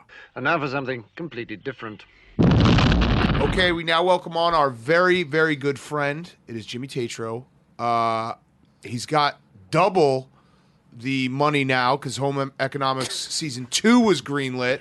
We had to have you on, one, because we're in your city, and two, so this is going to go on Friday with two Bengals players, and everyone's like, dude, you don't rep LA, you don't rep the Rams, so you're our token LA guy. I'll be the token. I'm surprised you didn't ask me for any like recommendations or anything. I didn't get hit up for any recs. Yeah, I actually wanted to dive into that because I've been looking for a dispensary, Okay. but one that just exclusively sells mids. Oh, like bad shit. Yeah, like average stuff. Because Swag, we maybe got some seeds. Bad weed. Yeah, bad weed because it's too good nowadays. It's and I hard can't to smoke find it. out here, man. It sucks. The weed has gotten too good. It is. It's gotten much too good. And I remember like in high school, like 30% THC was like, this will knock you on your ass. You haven't heard of shit like this. And now I like went to a dispensary a couple weeks ago and I was like, I want something like pretty casual. I don't smoke as much as I used to. I'd like to have a life after this. Yes. And they're like, this is solid. And I look at it, it's like 38% THC. Yeah, it's low grade. And I'm like, this is your decent shit? She's like, yeah, it's like okay. I'm like, how is this okay? So yeah, I just when I go, I just ask for like bad. Yeah. I just say I want something like pretty bad. Yeah. That's smart. I need to start asking for bad because I have been asking for mids, and you get mids, and you're right. It's like in high school, middle school, you had like a friend whose older brother would get his hands on something with like the frosty crystals on it once every 6 months. And that was like a big weekend. It's like, okay, we're gonna rent a movie. We got Smell all the this snacks. shit. Yeah, you bring Smell it around. it. Don't even smoke it, just smell it. Look at it. Look Just put look the at light it. on it. Put the LED on it. Yeah. Look at all the crystals. Yeah, exactly. And see those purple hairs, the purple threads that are running through it?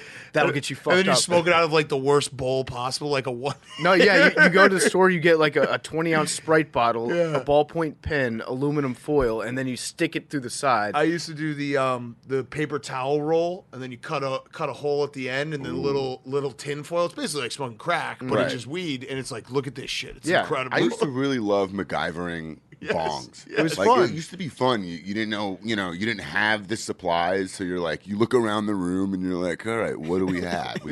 We got a Coke can. Yeah. We got some foil. We got a lighter. We can do this. We can get this done. I remember one time I went to the convenience store to try to get all the ingredients, which was the 20-ounce bottle, Bic pen, and then aluminum foil. They didn't have aluminum foil, and I had to resort to buying a Nestle Crunch bar because it comes wrapped in aluminum foil. Yeah. And I was so I was like, this guy knows that I'm buying Poke stuff for holes weed. in it. Yeah. He's gonna call my dad. It also, man, this is like I didn't think we were gonna go down this road, but like the throwback. It is funny thinking about like getting that weed and being like, this isn't. I don't even want to smoke it. I just want to. I want to look at it. And I want to smell it, and I want to just have it. It's like buying like really nice shoes. Yeah.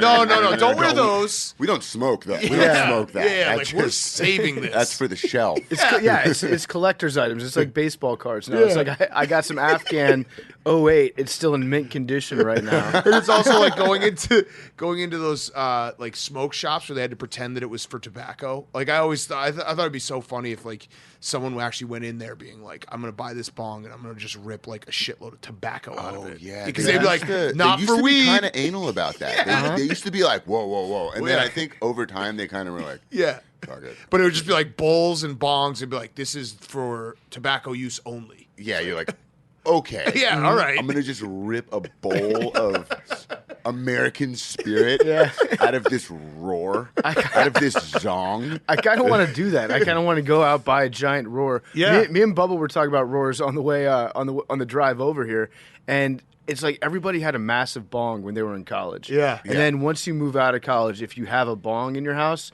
it's pretty weird. Yeah. Right. It's like a giant red flag. Nobody will date you if you have like a 3-foot bong unless Like all she dirty and Yeah, you shit. need like Yeah. a guitar case under your bed to put like a gun case to Yeah. keep your bong as an adult. When I got to junior year, I got there after all of my roommates. They were already in the house, and I got there and they were like, "You owe us $200 for the bong." for your share of the bong. And I was like, "Well, I didn't sign off on this." And I walked upstairs, and it was the Zong, it was called. It was this huge thing, and it went boom, boom, boom, Yes. boom, boom, boom.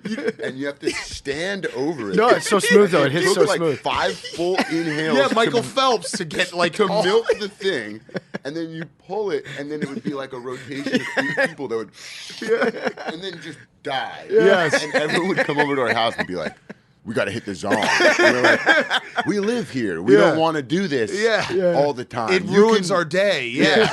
Like It's just- it's also funny thinking about like all the like different pieces. Like, all right, what do we want to use today? Like a bubbler, a one hitter, a bowl, a bong. Like you have all these things. Like it's just smoking weed. No, my buddy he rolls the tightest splits. Yeah, actually. Yo, should we do a blunt? Dude, I roll them Gravity so tight you can't even fucking smoke them. Yeah, a little skeeter leg. Gravity yeah. bong was always like the like holy shit. Like we're gonna make a day out of this. Yeah.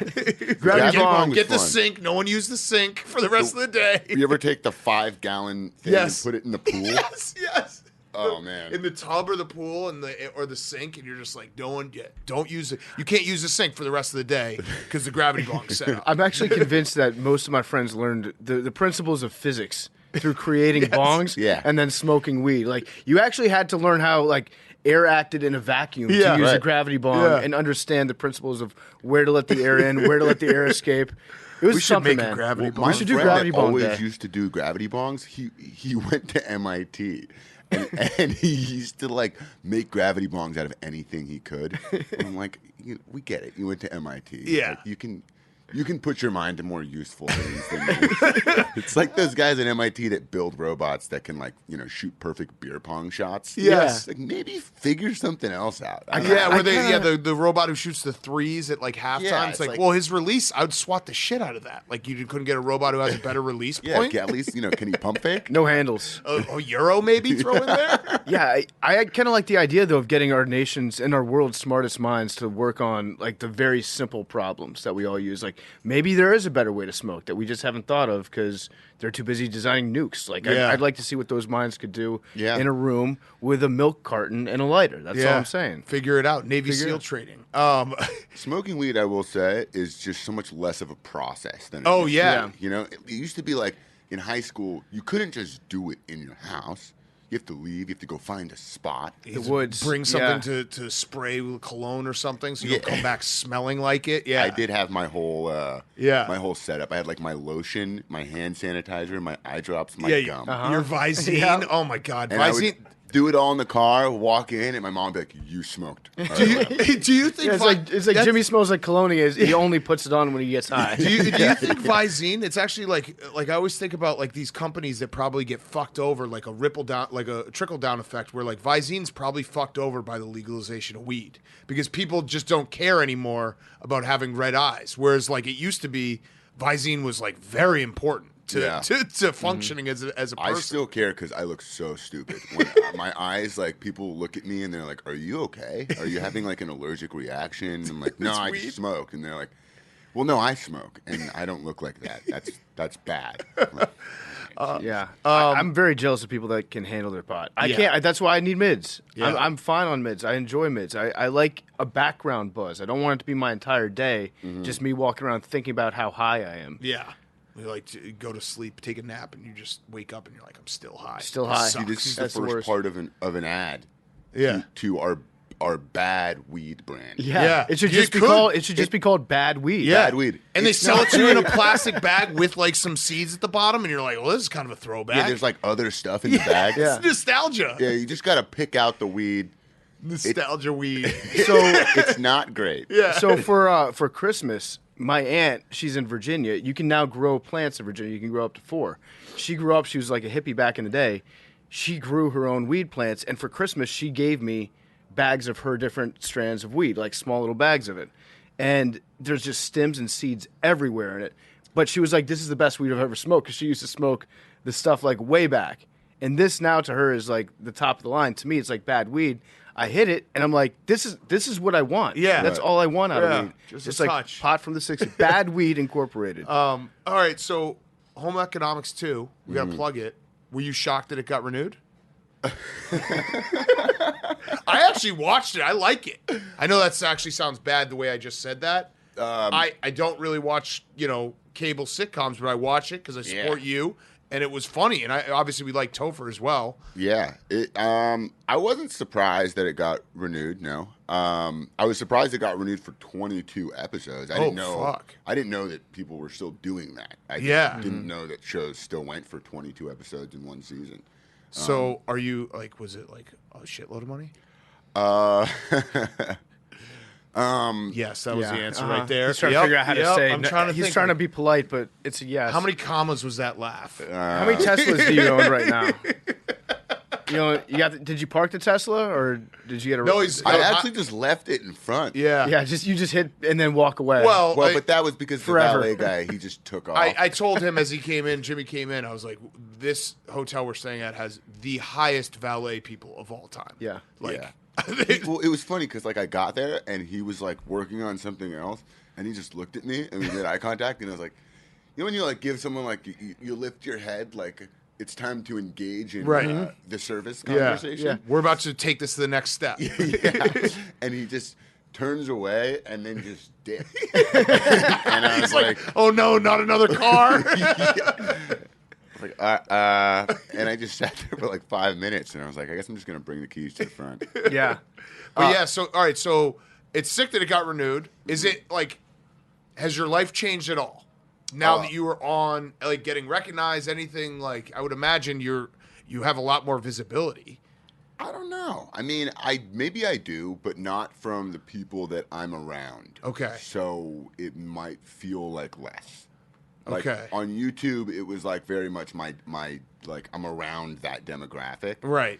And I definitely, it was like I had not a 9 to 5, but that's like as close as you can get to a 9 to 5 in like the entertainment. Which is business. probably kind of like awesome, right? Yeah, sure. It's like, it was like a 6 to 6. Okay. So, I've been going since June, and I just wrapped on Friday. So maybe that's not awesome. So I'm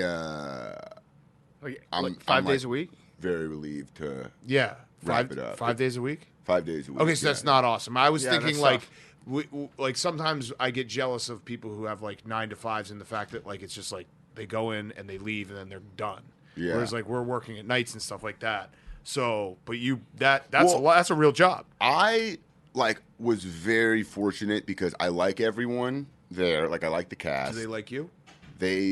I'm pretty sure they like me. Who would you guess doesn't like you? One of the kids? No, there's no one. No, there's no One of the kids? Not Topher. No, I'm actually really cool with the kids. The kids like me a lot. That's not what they said. You had the kids on? Well, let's go back to that. When did you talk to the kids? No, like we don't care what the kids said, but we don't agree with the kids. Right. We think that you're cool. We're like, we like Jimmy, so stop. Yeah, stop Yeah. it, kids. Stop bullying him. I get that. I like everyone. Everyone is like good at their jobs. that's something you don't always have in like movies. Like if you go do an indie movie or like a random movie, like you might be around people that are like new, but when you're on a network show, everyone's professionals, Right. So it's nice to be around people that are all good at what they do. It just the repetition gets a little tough for me. Yeah. To be honest. Yeah. And you have to just keep doing scenes over and over? Or are you a one-shot guy? No. I mean, you can't be a one-shot guy on... You we have to are. do multiple We angles. always do one. Yeah, we did one We're shot. one and done. Okay. Yeah. I'll let them know. Episodes 2, one episode. Yeah. And then one we're fired. episode, we did one take, and It's that was funny it. because we did do that one episode of television, and then after it comes out, there are different people that spin the ratings. I feel like it's their entire job just to like look at the numbers and then tell you, actually, this is really good because you were like number one by far in 18 to 21-year-old men from Massachusetts. So that's a very coveted demographic that like they're able to parse it so much that they can spin it no matter what happens as like a positive. This is really good. Is there a number that you pay? Like, do you pay attention to the ratings at all? I look at them. Yeah, I mean, I'll see them every now and then. I don't really care that much about them, but I'm always curious like how things are doing. But it sucks though, like when they're just public and everyone, like PFT said, like they spin it because you can also spin it the other way. Yeah, right. Like, but you also like you can see those you can see the live numbers, but you can never see like the Hulu numbers, right? And I think that is where the show gets like most of that's its where I watch viewers is on Hulu. That's where I watch it. Shout out Hulu. So it's Hulu keeps all those numbers to themselves, and then they decide which TV shows they want to bring on based on their internal numbers. They don't publish any of that. I don't really know, but I think they give you, like they kind of give you what they want. Like, right. Like you'll notice like Netflix every now and then will be like, here's some numbers. Yeah. Yeah. Like, they'll give you like 5 numbers. You put them together. Yeah. Netflix is like 5 billion people just signed up for a service. Yeah. Thank you. 4 billion update. watch true crime. It's Right. like, well, what is that? What are we talking about here? Right. They don't tell you how many signed up. They're like, well, we'll tell you how many signed up yesterday. Yeah. You do Big the number, math. huh? Yeah, pick one pretty number. cool. Which number do you want? 7? All right, 7. You got it. I remember when American Vandal came out, they told us it was the most binged show of 2017. And I was like, that's cool, but wait, what does that mean? The most binged? Yeah, right. That's not the most watched. That's like people watched it in the shortest amount of time? It was like people watched 3 or more episodes in a row, more of that show than any other show on Netflix. I'm like, all right, I'll take it. Most binged. Yeah, you could do that just by making a really short show. Yeah, right. If you made like a 3-minute show, Yeah. I guarantee that would be the most binge. Yeah, 25 episodes, 3 minutes each. Yeah, 90% of the audience watch our entire season in one sitting. And it's actually just one episode with just cuts. Yeah, exactly. I think we just invented We commercials. just put a credit. Yeah, but commercials with credits. Yes. That's good. We're ideas guys, not all right. execution guys. So Rams, we got to talk about the Rams because you are a Rams representative. I am a Ram. What is it? Is it Ram Fam? What is it? Do you have a name for the fan base? Yeah. Ramley. I don't know. I think they have used Ramley.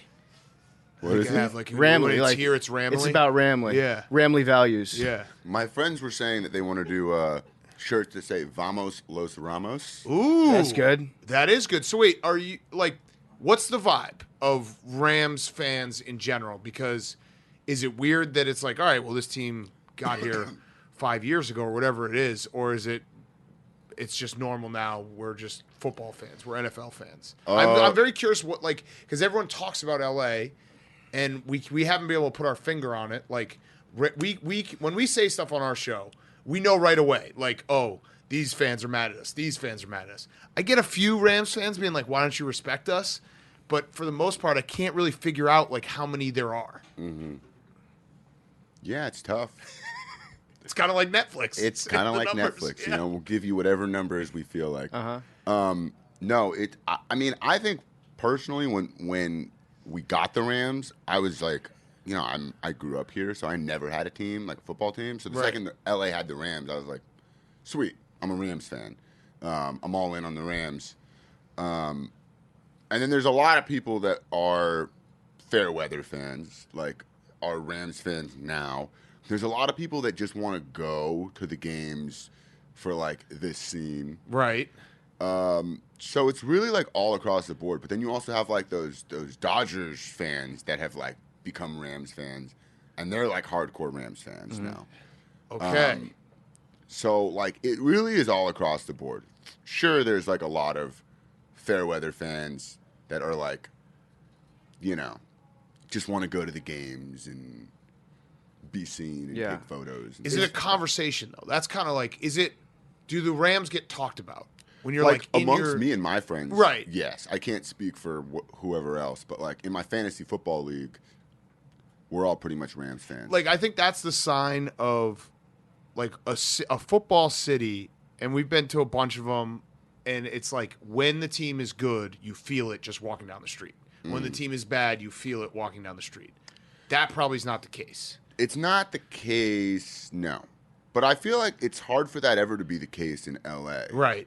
Because, I don't know, no one's going to walk down like Sunset and be like, you know, you don't feel like a sports energy when you're walking down the street here. Maybe like if you're by Staples Center or Crypto.com. Crypto.com. I'm Come so on. sorry. The Crypt, is that what's called? The Crypt. Bill Plaschke. Shout out Bill Plaschke. He's still upset about that. He's like, this is the sign of new times that the Staples Center has sold rights to a corporation. It's sad. What? It's sad that everything really afford. It's sad that everything has to be about money now, and that institution like Staples had to give up their name. Every cent Staples made must have gone towards what they were paying for this. Right. Staples. Yeah. Right. Yeah. Staples wasn't making. I mean, No. You know, when was the last time you went to Staples? Been a very long time. When they're paying like $20 million for a name. That's honestly not a bad business plan, though. Like I could see myself doing something like that. Billy just walks in, making barely enough money to afford putting my name on a sports arena. That's kind of cool in a way. Right.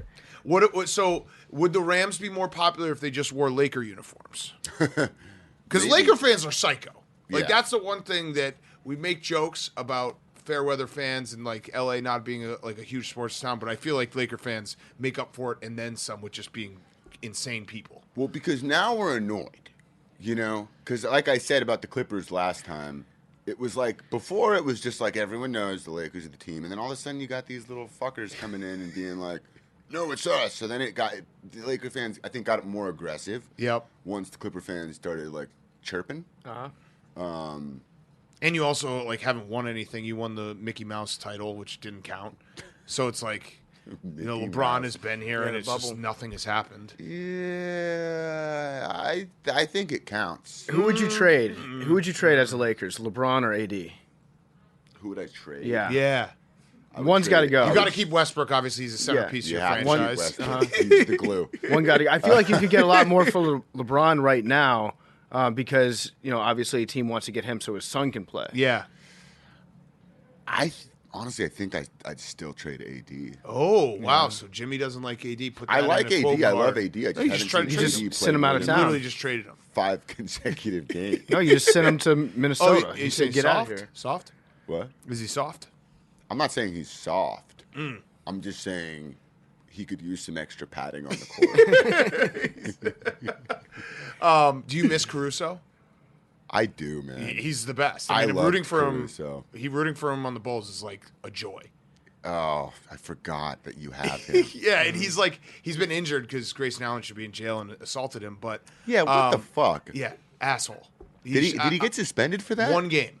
He should be in jail. But Caruso, like I went to when the Bulls were in New York, I went to the game at MSG, and it's like Caruso has this confidence that is so fucking hilarious. Like he tried to dunk on like 3 guys, and it's like that's not gonna work. And he doesn't care. He's very good. We but just he also love to has see that. it. Yeah. We just love to see a high flying white guy. Yeah. It's just like he doesn't realize that he probably shouldn't be doing this, but he's gonna do it.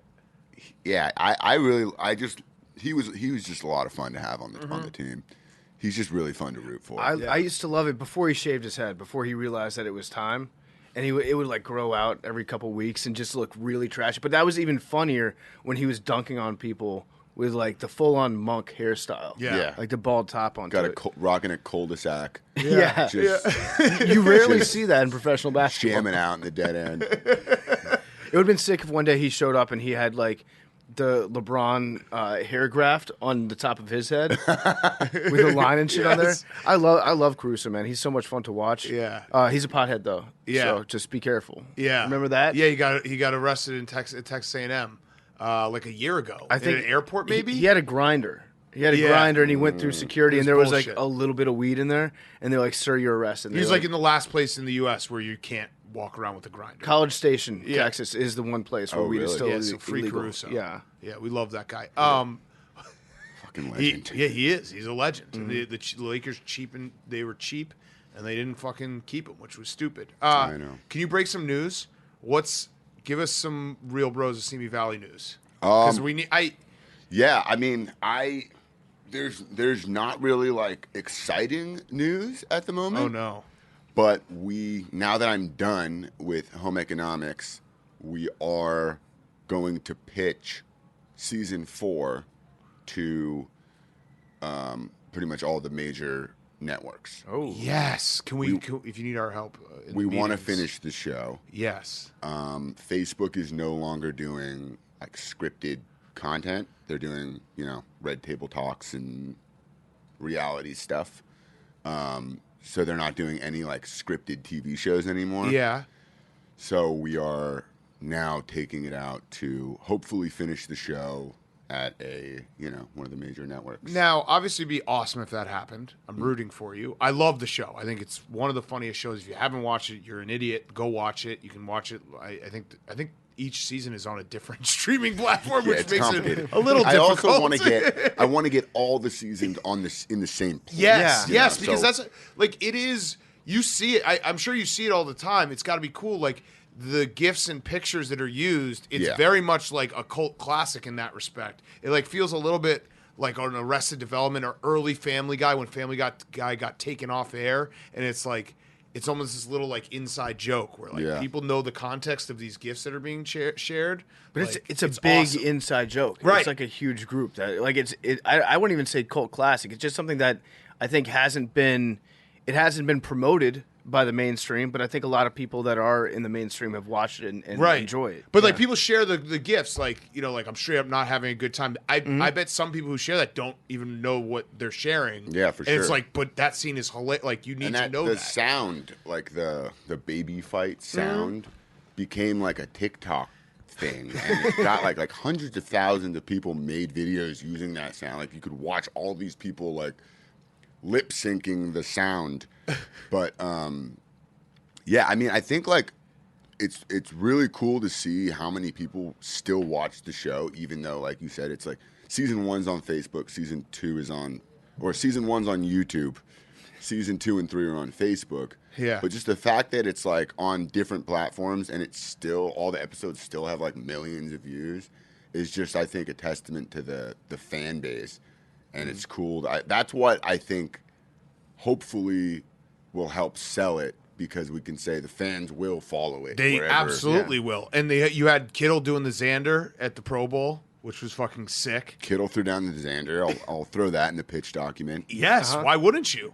You should actually just toss us in there. Just be like, these they're guys gonna be on the fence, and then they're gonna see Kittle just throw down the boom, and they're like, oh man.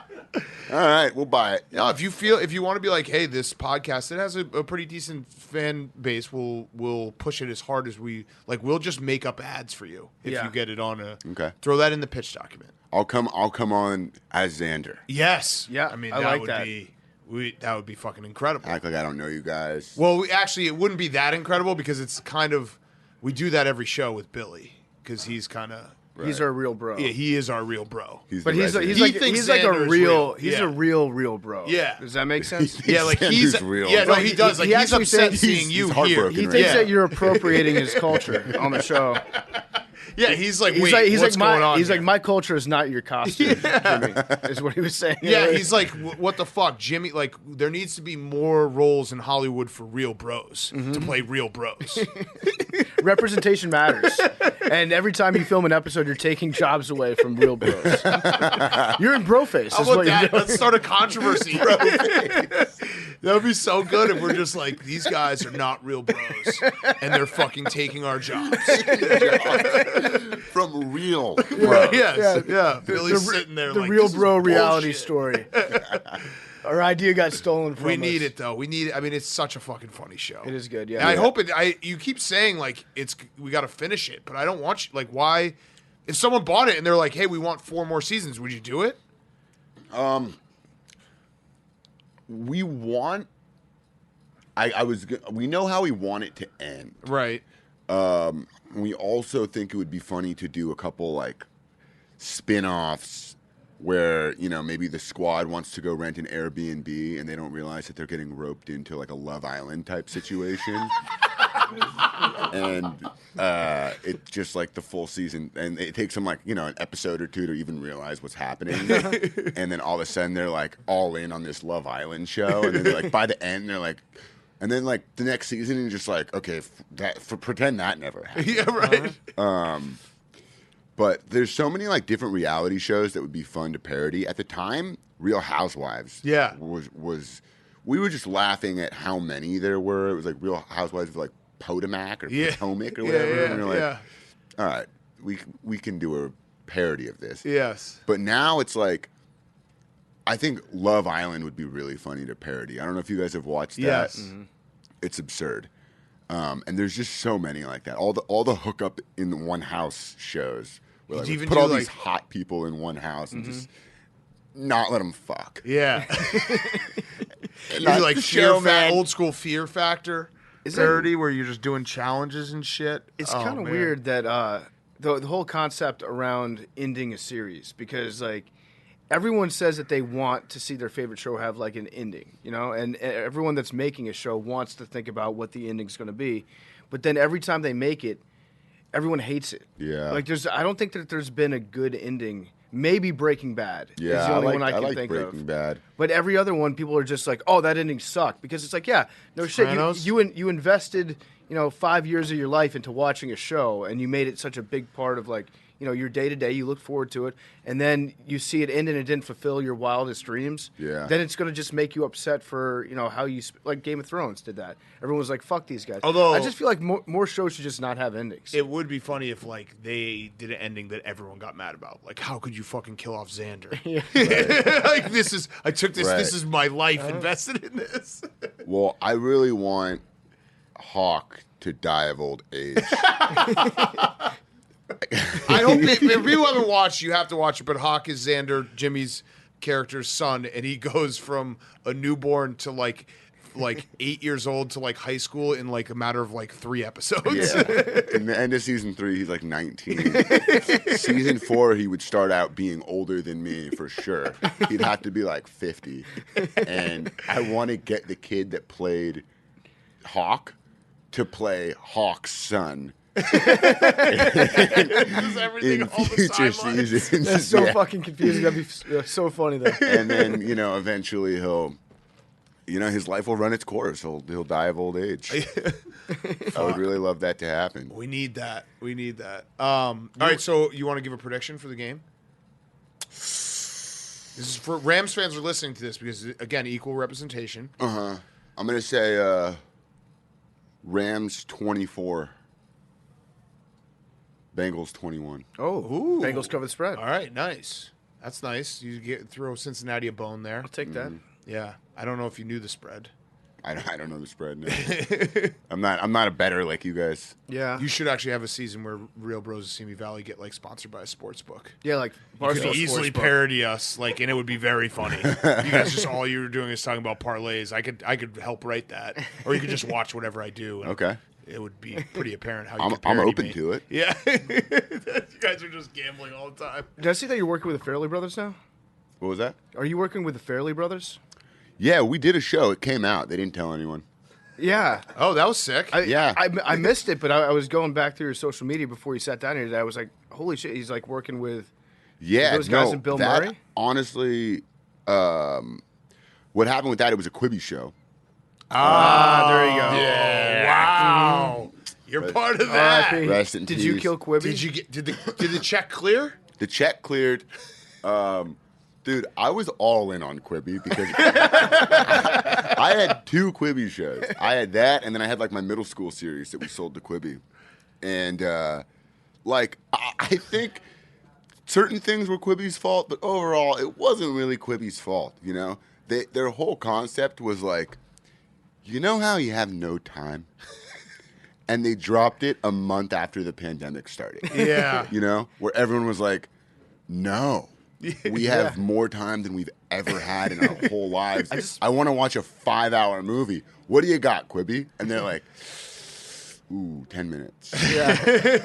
They're like, their whole marketing thing was like, you know how you're on the move and you only really have 10 minutes at a time? Yeah. And everyone was like, no. Yeah.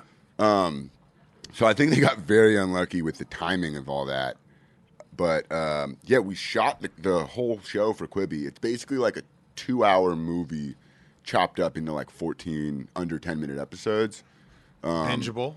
It's me, Dave Franco, and O'Shea Jackson Jr. Okay. That's like the main three. Dave Franco, shout out Dave Franco. Played beer pong with him for a movie promo in like 2014. He's the Neighbors best. 2, yeah. Love Dave. Yeah. Love O'Shea. And then Daryl Hannah plays his mom, and Bill Murray's in the show. And it's written and directed by the Farrelly brothers, who did... Is it just gone forever now? Well, so it wasn't going to come out on Quibi because Quibi tanked, like right before the show came out. So then I think they were going to like try to release it as a movie or something, but then Roku bought Quibi's library. Oh. So now it's on Roku. So I think you actually could break the record. Like, have you appeared on every single streaming platform? That was my goal. I wanted to be on every single one. I think I'm close. So you've had Netflix, you've had Hulu, you've had regular cable, you've had Facebook, YouTube, Quibi, HBO Max. Bro, I'm in a movie on HBO Max. Yep, HBO Max. So we need like Showtime. Paramount. We need Paramount. You should. I'm in a Paramount animated movie called Rumble that came out. Okay, very good. What about Disney? Have you done anything on Disney? We need like get you. That's Hulu. That's Hulu. Oh, that's Hulu, right? Yeah, but maybe we like a traditional like Pixar like voice. You're like the third, candle. I haven't made it onto Disney Plus. I haven't made it onto Disney Plus. I haven't made it onto Showtime. Okay, Showtime haven't made it Max, onto Stars. All right, so we got to get those. Those are like this is important. I think. Showtime. What shows are you a Billions fan? I haven't seen it. No. We could get you on Billions. Okay. Yeah, Brian Koppelman, the guy that runs the show, he'll put anybody on there. Yeah, literally. Yeah, literally. All you got to do is retweet him. Yeah. Okay. Yeah, sounds promising. I guess. Yeah. No, seriously, like, we can get anyone, so we could get you. Yeah. All right, so we got it. This is like you will be the first ever. That'll be a very big accomplishment. You've appeared on every single streaming platform. I would just like a plaque of some kind. Yeah, I think you need it. It's no one's done it. Right? Yeah, that just says I just got to get every. As seen everywhere. Right. Jimmy Tatro. And then it's just literally all of them. The defunct ones, everything. As seen everywhere. This is a goal. Yeah. Yep. I think we can do it. All right. Well, thank you for stopping by. Always fun. Our LA representative, we are around, so if you want to like kick it, whatever. Or give When us you guys some, leave? Saturday. So if you want to give us some recommendations, you don't have to come, but There's a great breakfast burrito spot down the street. what's it called? Dialogue Cafe. Okay. They got a brisket burrito. Okay. Any strip clubs around here? The Body Shop down the street. Just like the name of it. The body shop is so good. I'm pretty sure it used to be a garage. Yeah. They just turned into a That's strip actually to go full circle like that. Those I feel like if you are someone who can come up with good names, it's like strip clubs and weed strains. That's where you should be working because there's always good shit there. Weed strains for sure. I buy just from the names. Yeah, same. Like, I bought like one Ghost time. Dog. I got Ghost Dog in Denver. It was just weed, but it was Ghost Dog. That's like literally what piques my interest every time. I'm like, ooh, banana kush. It sounds fun. White elephant. Okay. I got an abusive OG one time. Oh Jesus! And I honestly had a panic attack. I had like a pimple or something like in the center of my chest, and I like touched it, and I felt like it reverberate out, and I was like, cancer. Because of abusive OG. Yeah, I was like, I'm dying of cancer, and I started turning like green and white and purple, and my friends were like, "Are you okay?" And I was like, "I don't think so, no." And we looked at the name of the weed, and it was abusive OG. Jesus Christ! Oh man, I've seen some strains that are called like cocaine. Yeah. They call their weed cocaine, which is like if you have a dog and you name it Bear, which I've seen a few times, but Then your buddy comes over. He's like, "Hey, I've got cocaine." And he throws his bag on the table, and everyone's disappointed. It's like, "Fuck you, dude." Yeah. I'm smoking some cocaine. Yeah, freebasing cocaine. All right, well, thank you, Jimmy. As Thank Seen you, guys. Everywhere. Check As Seen out Everywhere. Home Economics Season 2 coming out. When? Oh, it's out, dude. Oh, it's out. I knew that. That was It's a trick coming out. There's question. actually an episode coming out tonight. Beautiful. Well, this is going out on Friday. There's an episode every Wednesday until like. And support our friend Jimmy. But I think I'd like to plug more of the Roku show. Yes. Because yes. no one knows. I saw the trailer for it. It looked good. I was like, I like the Fairley Brothers. It's good. I like Jimmy. How come I have not seen the show anywhere before? It's good. Yes. It's fun. Yes. Bill Murray's in it, you know? Yeah. Who doesn't love Bill Murray? Did you get to hang out with him? A little bit. Yeah. Yeah. We went to a hockey game. We went to sushi. First thing we did at sushi, he just grabbed my hat and just threw it across the room and said, "No hats at sushi." And I said, "Okay." Sorry, I wore a hat to sushi, Bill. Yeah. That's the rule, man. And I had hat hair all dinner. That's perfect. All right. Thanks, Jimmy. All right, guys. Okay, let's wrap up. We've got Fyre Fest of the week. Great Super Bowl week. I don't know if anyone's got. I mean, this is a great week. It's a great week. Awesome week. But let's Solid do some week, Fyre yeah. Fest. We'll wrap everything up. We'll see everyone. Watch our live stream. Super Bowl Sunday. Also, Overs Club is back. Yep. We have a great promo as well. I think it's 3 or 4 bets that you get in the Barstool Sportsbook app that are like awesome. I was like, I actually had a meeting. I was like, listen, we need a bet that everyone can get behind and everyone can be like, ooh, this will be awesome if it wins. Opening kickoff. Oh. No, That's the one we're all I've behind. got it up that here. one we're all behind. Scoregami, we're all behind. We're all behind Scoregami. I'm going to tell you this real quick. Yep, it's the bet. Oh, no. I'm going to get it. And we're all betting on orange got it from the Gatorade, big right?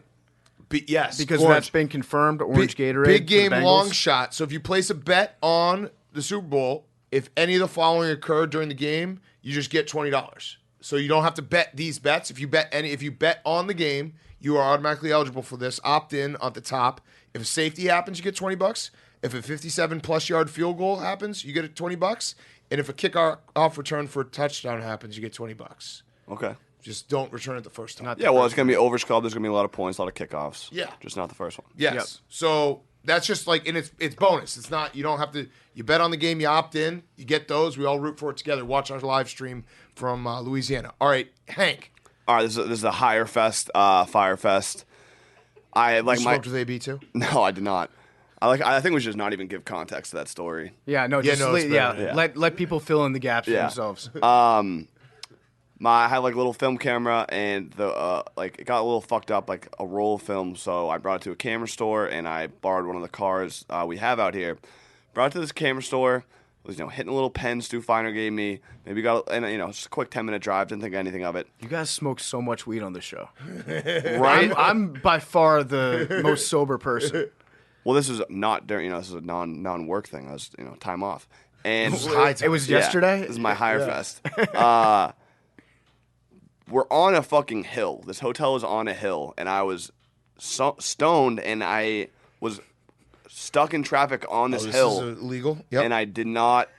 You were a passenger I in was the car, literally though, right? sitting Hank? You there, weren't and I was driving. kind of freaking out. I was You're a like, passenger. I was You were a freaking out, passenger and in I the was passenger no, side, I had yep. to be like. I Stop didn't saying put that the you were car in the driving. car. Passenger. Hank, You're you a were driving. passenger. You were so high you forgot that you were in the passenger seat. Right. It's legal out here. Can I not say my Fyre Fest? Okay. This podcast is sponsored by NHTSA. I was just on a hill and I had to. All right, should I not say it? Like it's not that No, bad. just It's not that say you bad. were in the You weren't passenger driving. seat. You were in It the was very passenger clear seat. you were not driving. But You then were my so entire high, Fyre Fest is you built weren't around me driving. driving. No, you No, weren't driving. you were Okay. driving. But I you was went- driving. All Yeah, right, Billy was driving. driving. You were so high, All you right, thought all right. you were The person driving. that was driving Billy was drunk driving. was on this hill, and instead of putting the car in park and waiting for the light, they were just like revving the engine, like, and it was like, this is really awkward, and it sucks, and like, I need the light to go green, and then the light went green, and I didn't make it to the person didn't make it to the top of the hill, so they had to sit there, and we're just like, it was just Oh, because you were sitting on the hill. sitting on the hill, Right. Like, Someone else was trying. and Yeah, they, like they keep should have the just put the car in park. Yeah, yeah. But that, instead, I don't like putting it in park. that's what because I'm saying. Yeah, because then you have to like do the Yes. quick. Yes. gas. And I didn't know what to do. No, the person you didn't did know it what right. to do. The person did it right. And it was just, a bad experience to be in the passenger So seat. it wasn't high, actually trying anything to do bad. It was just stressful. Yeah, it was not. Yeah. I can't imagine driving stick out here on these No. hills. No. No, that's when Sucks. you gotta use the handbrake like halfway, then release it, and then go. Billy's It like was an a F1 steep-ass driver hill. over here. Yeah. It was not a fun situation. And I was like, I'm in no state to be doing the this. person The driving person was. driving You should have, this, you should have told the driver push. Yeah, push. All right, PFT, your Fyre Fest. My Hopefully not a felony. No, I was not. I was not endangering my life or the lives of anybody else in my Fyre Fest. Mine's worse though. I think mine's worse. Mine is. I got to hit someone with your car. No. I went to bed the other night, and we're in this very nice hotel here. We're sponsored by Takis. A lot of the stuff that we're doing, Takis are a delicious snack. Everybody best. knows that, Yep. especially if you're Hank and you've been smoking a vape pen all week. Legally, I might add. You can't. Yeah, you can legally. Billy, You can you can legally. as long as you're a Yeah, passenger. yeah. And so I went to bed, and I was hungry. I ate some Takis in bed. And Oh, God. That's there's terrible. There's nothing worse Oh, my than God. eating Takis in bed because the dust on Yeah. white sheets, it looks like I'm Dexter Morgan and I've slaughtered an entire family in my bed. Takis is a delicious snack. The reason why it's so great is because like when I'm eating it, I'm eating it. I'm eating it, Yeah. and my hands are going to get covered in Right. dust, and I'm never going to be like, hey, Mom, guess what? I ate the entire thing of Takis and didn't lick my fingers until the very Right. end. But, yeah, my bed looks just awful right now with, like, fingerprints and hand stains on it. Jesus. And I didn't even realize until the morning because I was eating it. It was very sad, but I was sitting in bed in the darkness watching TV, eating Takis, and then I woke up in the morning with a Takis bag next to me, and then my bed looking like there had been a slaughter fest going on there. So I'm not going to change my sheets or anything because I'm literally going to sleep in the bed that I made. Love it. For the rest of this week. And then Grit. my other Fyre Fest is that the Washington Commanders, Jonathan Allen, I'm having to defend his back and forth online. He just wants to meet the H-Man. He wants to meet the H-Man. Yeah. So he was doing a Q&A at 3 o'clock in the morning, which is always fun and highly recommended. And somebody asked him, 3 dinner guests, who would you pick to have dinner with? And he said, well, my grandfather, Hitler, and Michael Jackson. Those were his 3. And they said 2 out of the 3 I understand, but please explain Hitler. And Jonathan Allen Michael said, Jackson. Yeah, okay. Yeah. Yeah. No, Michael Jackson, innocent. I guess Jonathan no. Allen- I mean, it's actually smart. Like Michael Jackson looks really good when you put it in that sentence. Yeah, so Alan said Hitler's a military genius, and I love military tactics. But honestly, I would want to pick his brain as to why he did what he did. I'm also assuming that the people I've chosen have to answer all my questions honestly. Hitler's he's well known for being an honest guy. What you see is what you get with him. But Jesus. like setting aside the fact that he invited Hitler to dinner. Yeah. Hitler would be an Vegan, by the way. an all-time bad dinner guest because Yeah. he's a vegetarian Yeah. and he doesn't drink. And he's high on drugs. And he's high on meth. Yeah. So you have to plan everything around his little like weirdo diet. He's like shaking and shit and, And- just being a weirdo. And he sucked at military tactics. And I'm just gonna say it right now, bad guy. Bad guy, but also sucked at military Yes, tactics. yes. He blew a Notoriously. 3-1 lead in Yes. World War II because he invaded Russia in the wintertime. He slept in on D-Day, and then he had a heroin addict leader of the Air Force that talked him into letting the British escape at Dunkirk. But, so overall, not a good look from Jonathan, but he did apologize. Okay, good. And- About Michael Jackson. About not Michael Hitler. Jackson, yeah. I mean, say what you want about the H-Man's military tactics. He was a great shot. Yeah. He was 1 for 1 all time. Jesus Christ. What a tweet. What a tweet. Don't tweet it. Just never. It's a good rule of thumb if you're a professional athlete to not Never bring up ever Hitler. say the word Yes, Hitler. Yes, I think that's fair. All right, my Fyre Fest is simple.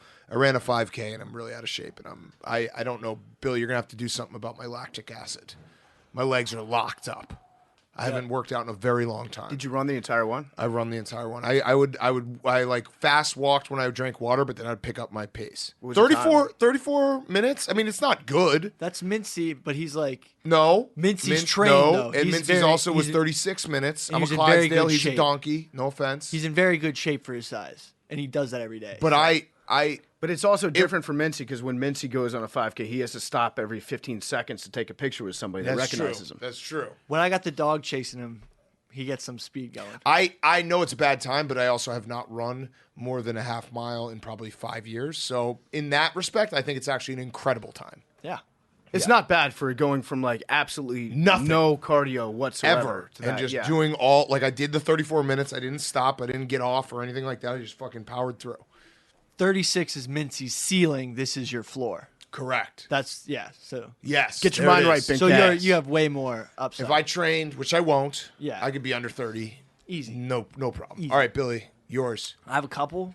Okay. First one, the thank you for your service thing may have gone a little too far. One, we have Jake telling security guards that I'm a veteran at the Super Bowl arena. Billy, what pants are you wearing right now? Just curious. I'm wearing my camo cargo pants, which are very effective in carrying multiple tools. Security guard at NFL fan experience thought we were undercover cops. Yeah. Yeah, I said, could no, see he's that. a veteran. Because you were Look at what walking he's around wearing. I sketchy. can see Similar that. outfit. No, you guys are like a movie cop duo. You got the one that plays by the rules, and then Desk the guy other and Yep. the field yeah, agent. the other guy that desk pops 3 times a year. Yeah, but that's one. And then also we were on the TV show. We were on morning television, and the guy at the end said, "Thank you for your service." So now, Love it. like people are actually like, "You're clearly just stealing valor. You're accepting it." Because I didn't like push back on it because I just was like, so panicked. And so I'm sorry to the veterans, and I'm sorry. It seems like I'm stealing valor. I'm really trying not to. On behalf of all veterans, I say apology not accepted. Okay. Hang on, I'm going to ask Chaps. All right, go ahead. Keep And going. then I tried to get some exercise. Was doing some laps in the pool. I'm not a nerd, so I didn't pack goggles.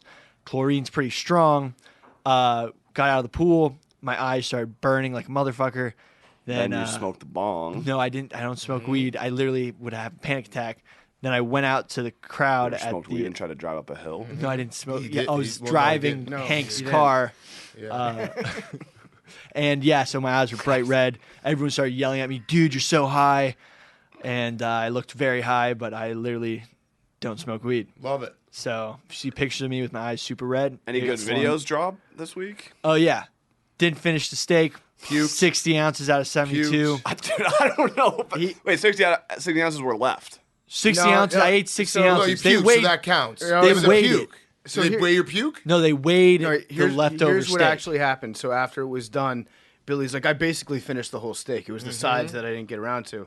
And then we asked the server to weigh the remaining steak, and there were 14 ounces left in the remaining steak. So you do the math on that. Billy, That's like a big ass steak. yeah, Billy ate 58 ounces. But so don't when he I think it says was 60, 12. he's I rounding think he up. said 12. It was you were drunk. Okay. And it was it was 14. That's fair. And they didn't count the throw up. I think you probably puked up about 15 to 16 ounces. But it was a great video because you were all pumped up going into the challenge. You were ready to go. It was on the day that you fought Jose Canseco. Yeah, the yeah. year to the date. It was Billy's war date that he has every February 5th. And then you just sit down, you start eating it, and the sound that you make when you throw up is I've never heard that noise It was come out of a I human thought it being was before. fake. I actually thought it was fake. I thought No, it was like put in there. that was Sound effects. ASMR. It was perfect. I loved it. I laughed. Quickly, very hard. could you just run through your strategy in thinking that drinking like 6 beers and having that much water in your stomach was going to be good for you? Oh, zero plan. I was coming off the road. My stomach was disgusting from all the, supplements, energy drinks, a lot of coffee I was drinking. So going into it, I was, You also stayed up late in your hotel room by yourself drinking Coors Light the night before. no, I was writing blogs. And pounding Coors Lights. It's actually in the video. It's like You Hunter say S. that Thompson. you did it. Yeah. Fear and Loathing in Las Vegas. No, but so that didn't go well either. But I'm going to go back and do it one day. Okay. Yeah. And it'll be a momentous I'm occasion. sure you will. All right, that's good. It's nice to say that. I'm going to run faster than a 30-minute 5K. Yeah. It's fun to say shit that's not going to happen. I'll get back to Amarillo. I'm going to run a 5K for under 30 minutes. I don't think you'll ever go back to Amarillo. That's the thing is No, Amarillo's dude, dude. Amarillo's a town that The you road don't owns him. You don't He's just on the like road. stop through Yeah. on your way somewhere else. I'll get to Amarillo. Jake, finish us off. Yeah, so earlier this week, I was working on my Big J feature story on Sam Hubbard. I FaceTimed him on Monday, and I was planning on releasing the video too, and the video just didn't save. Oh. So it's just a written story, which kind of sucks. All right, did you post yet?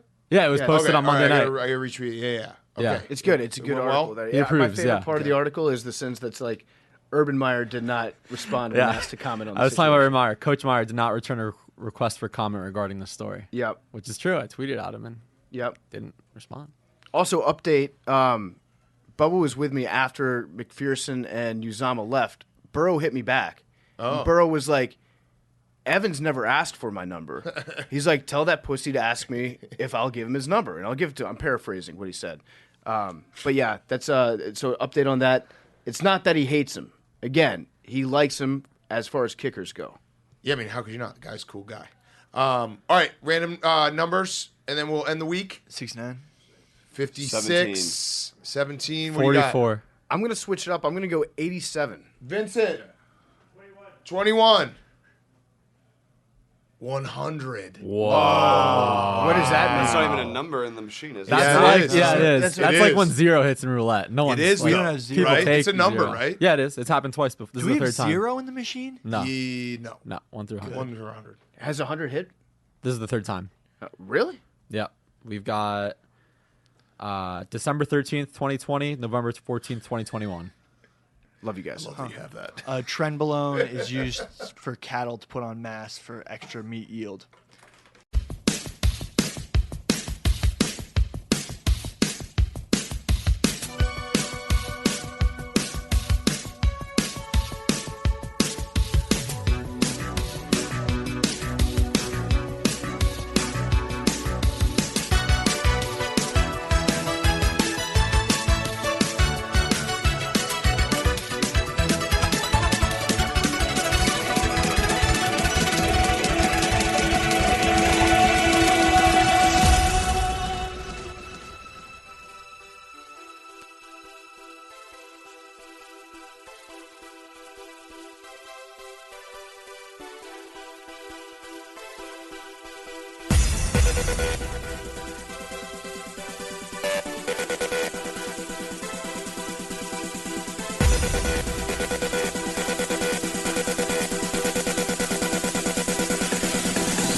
It's Pardon My Take, presented by Barstool Sports.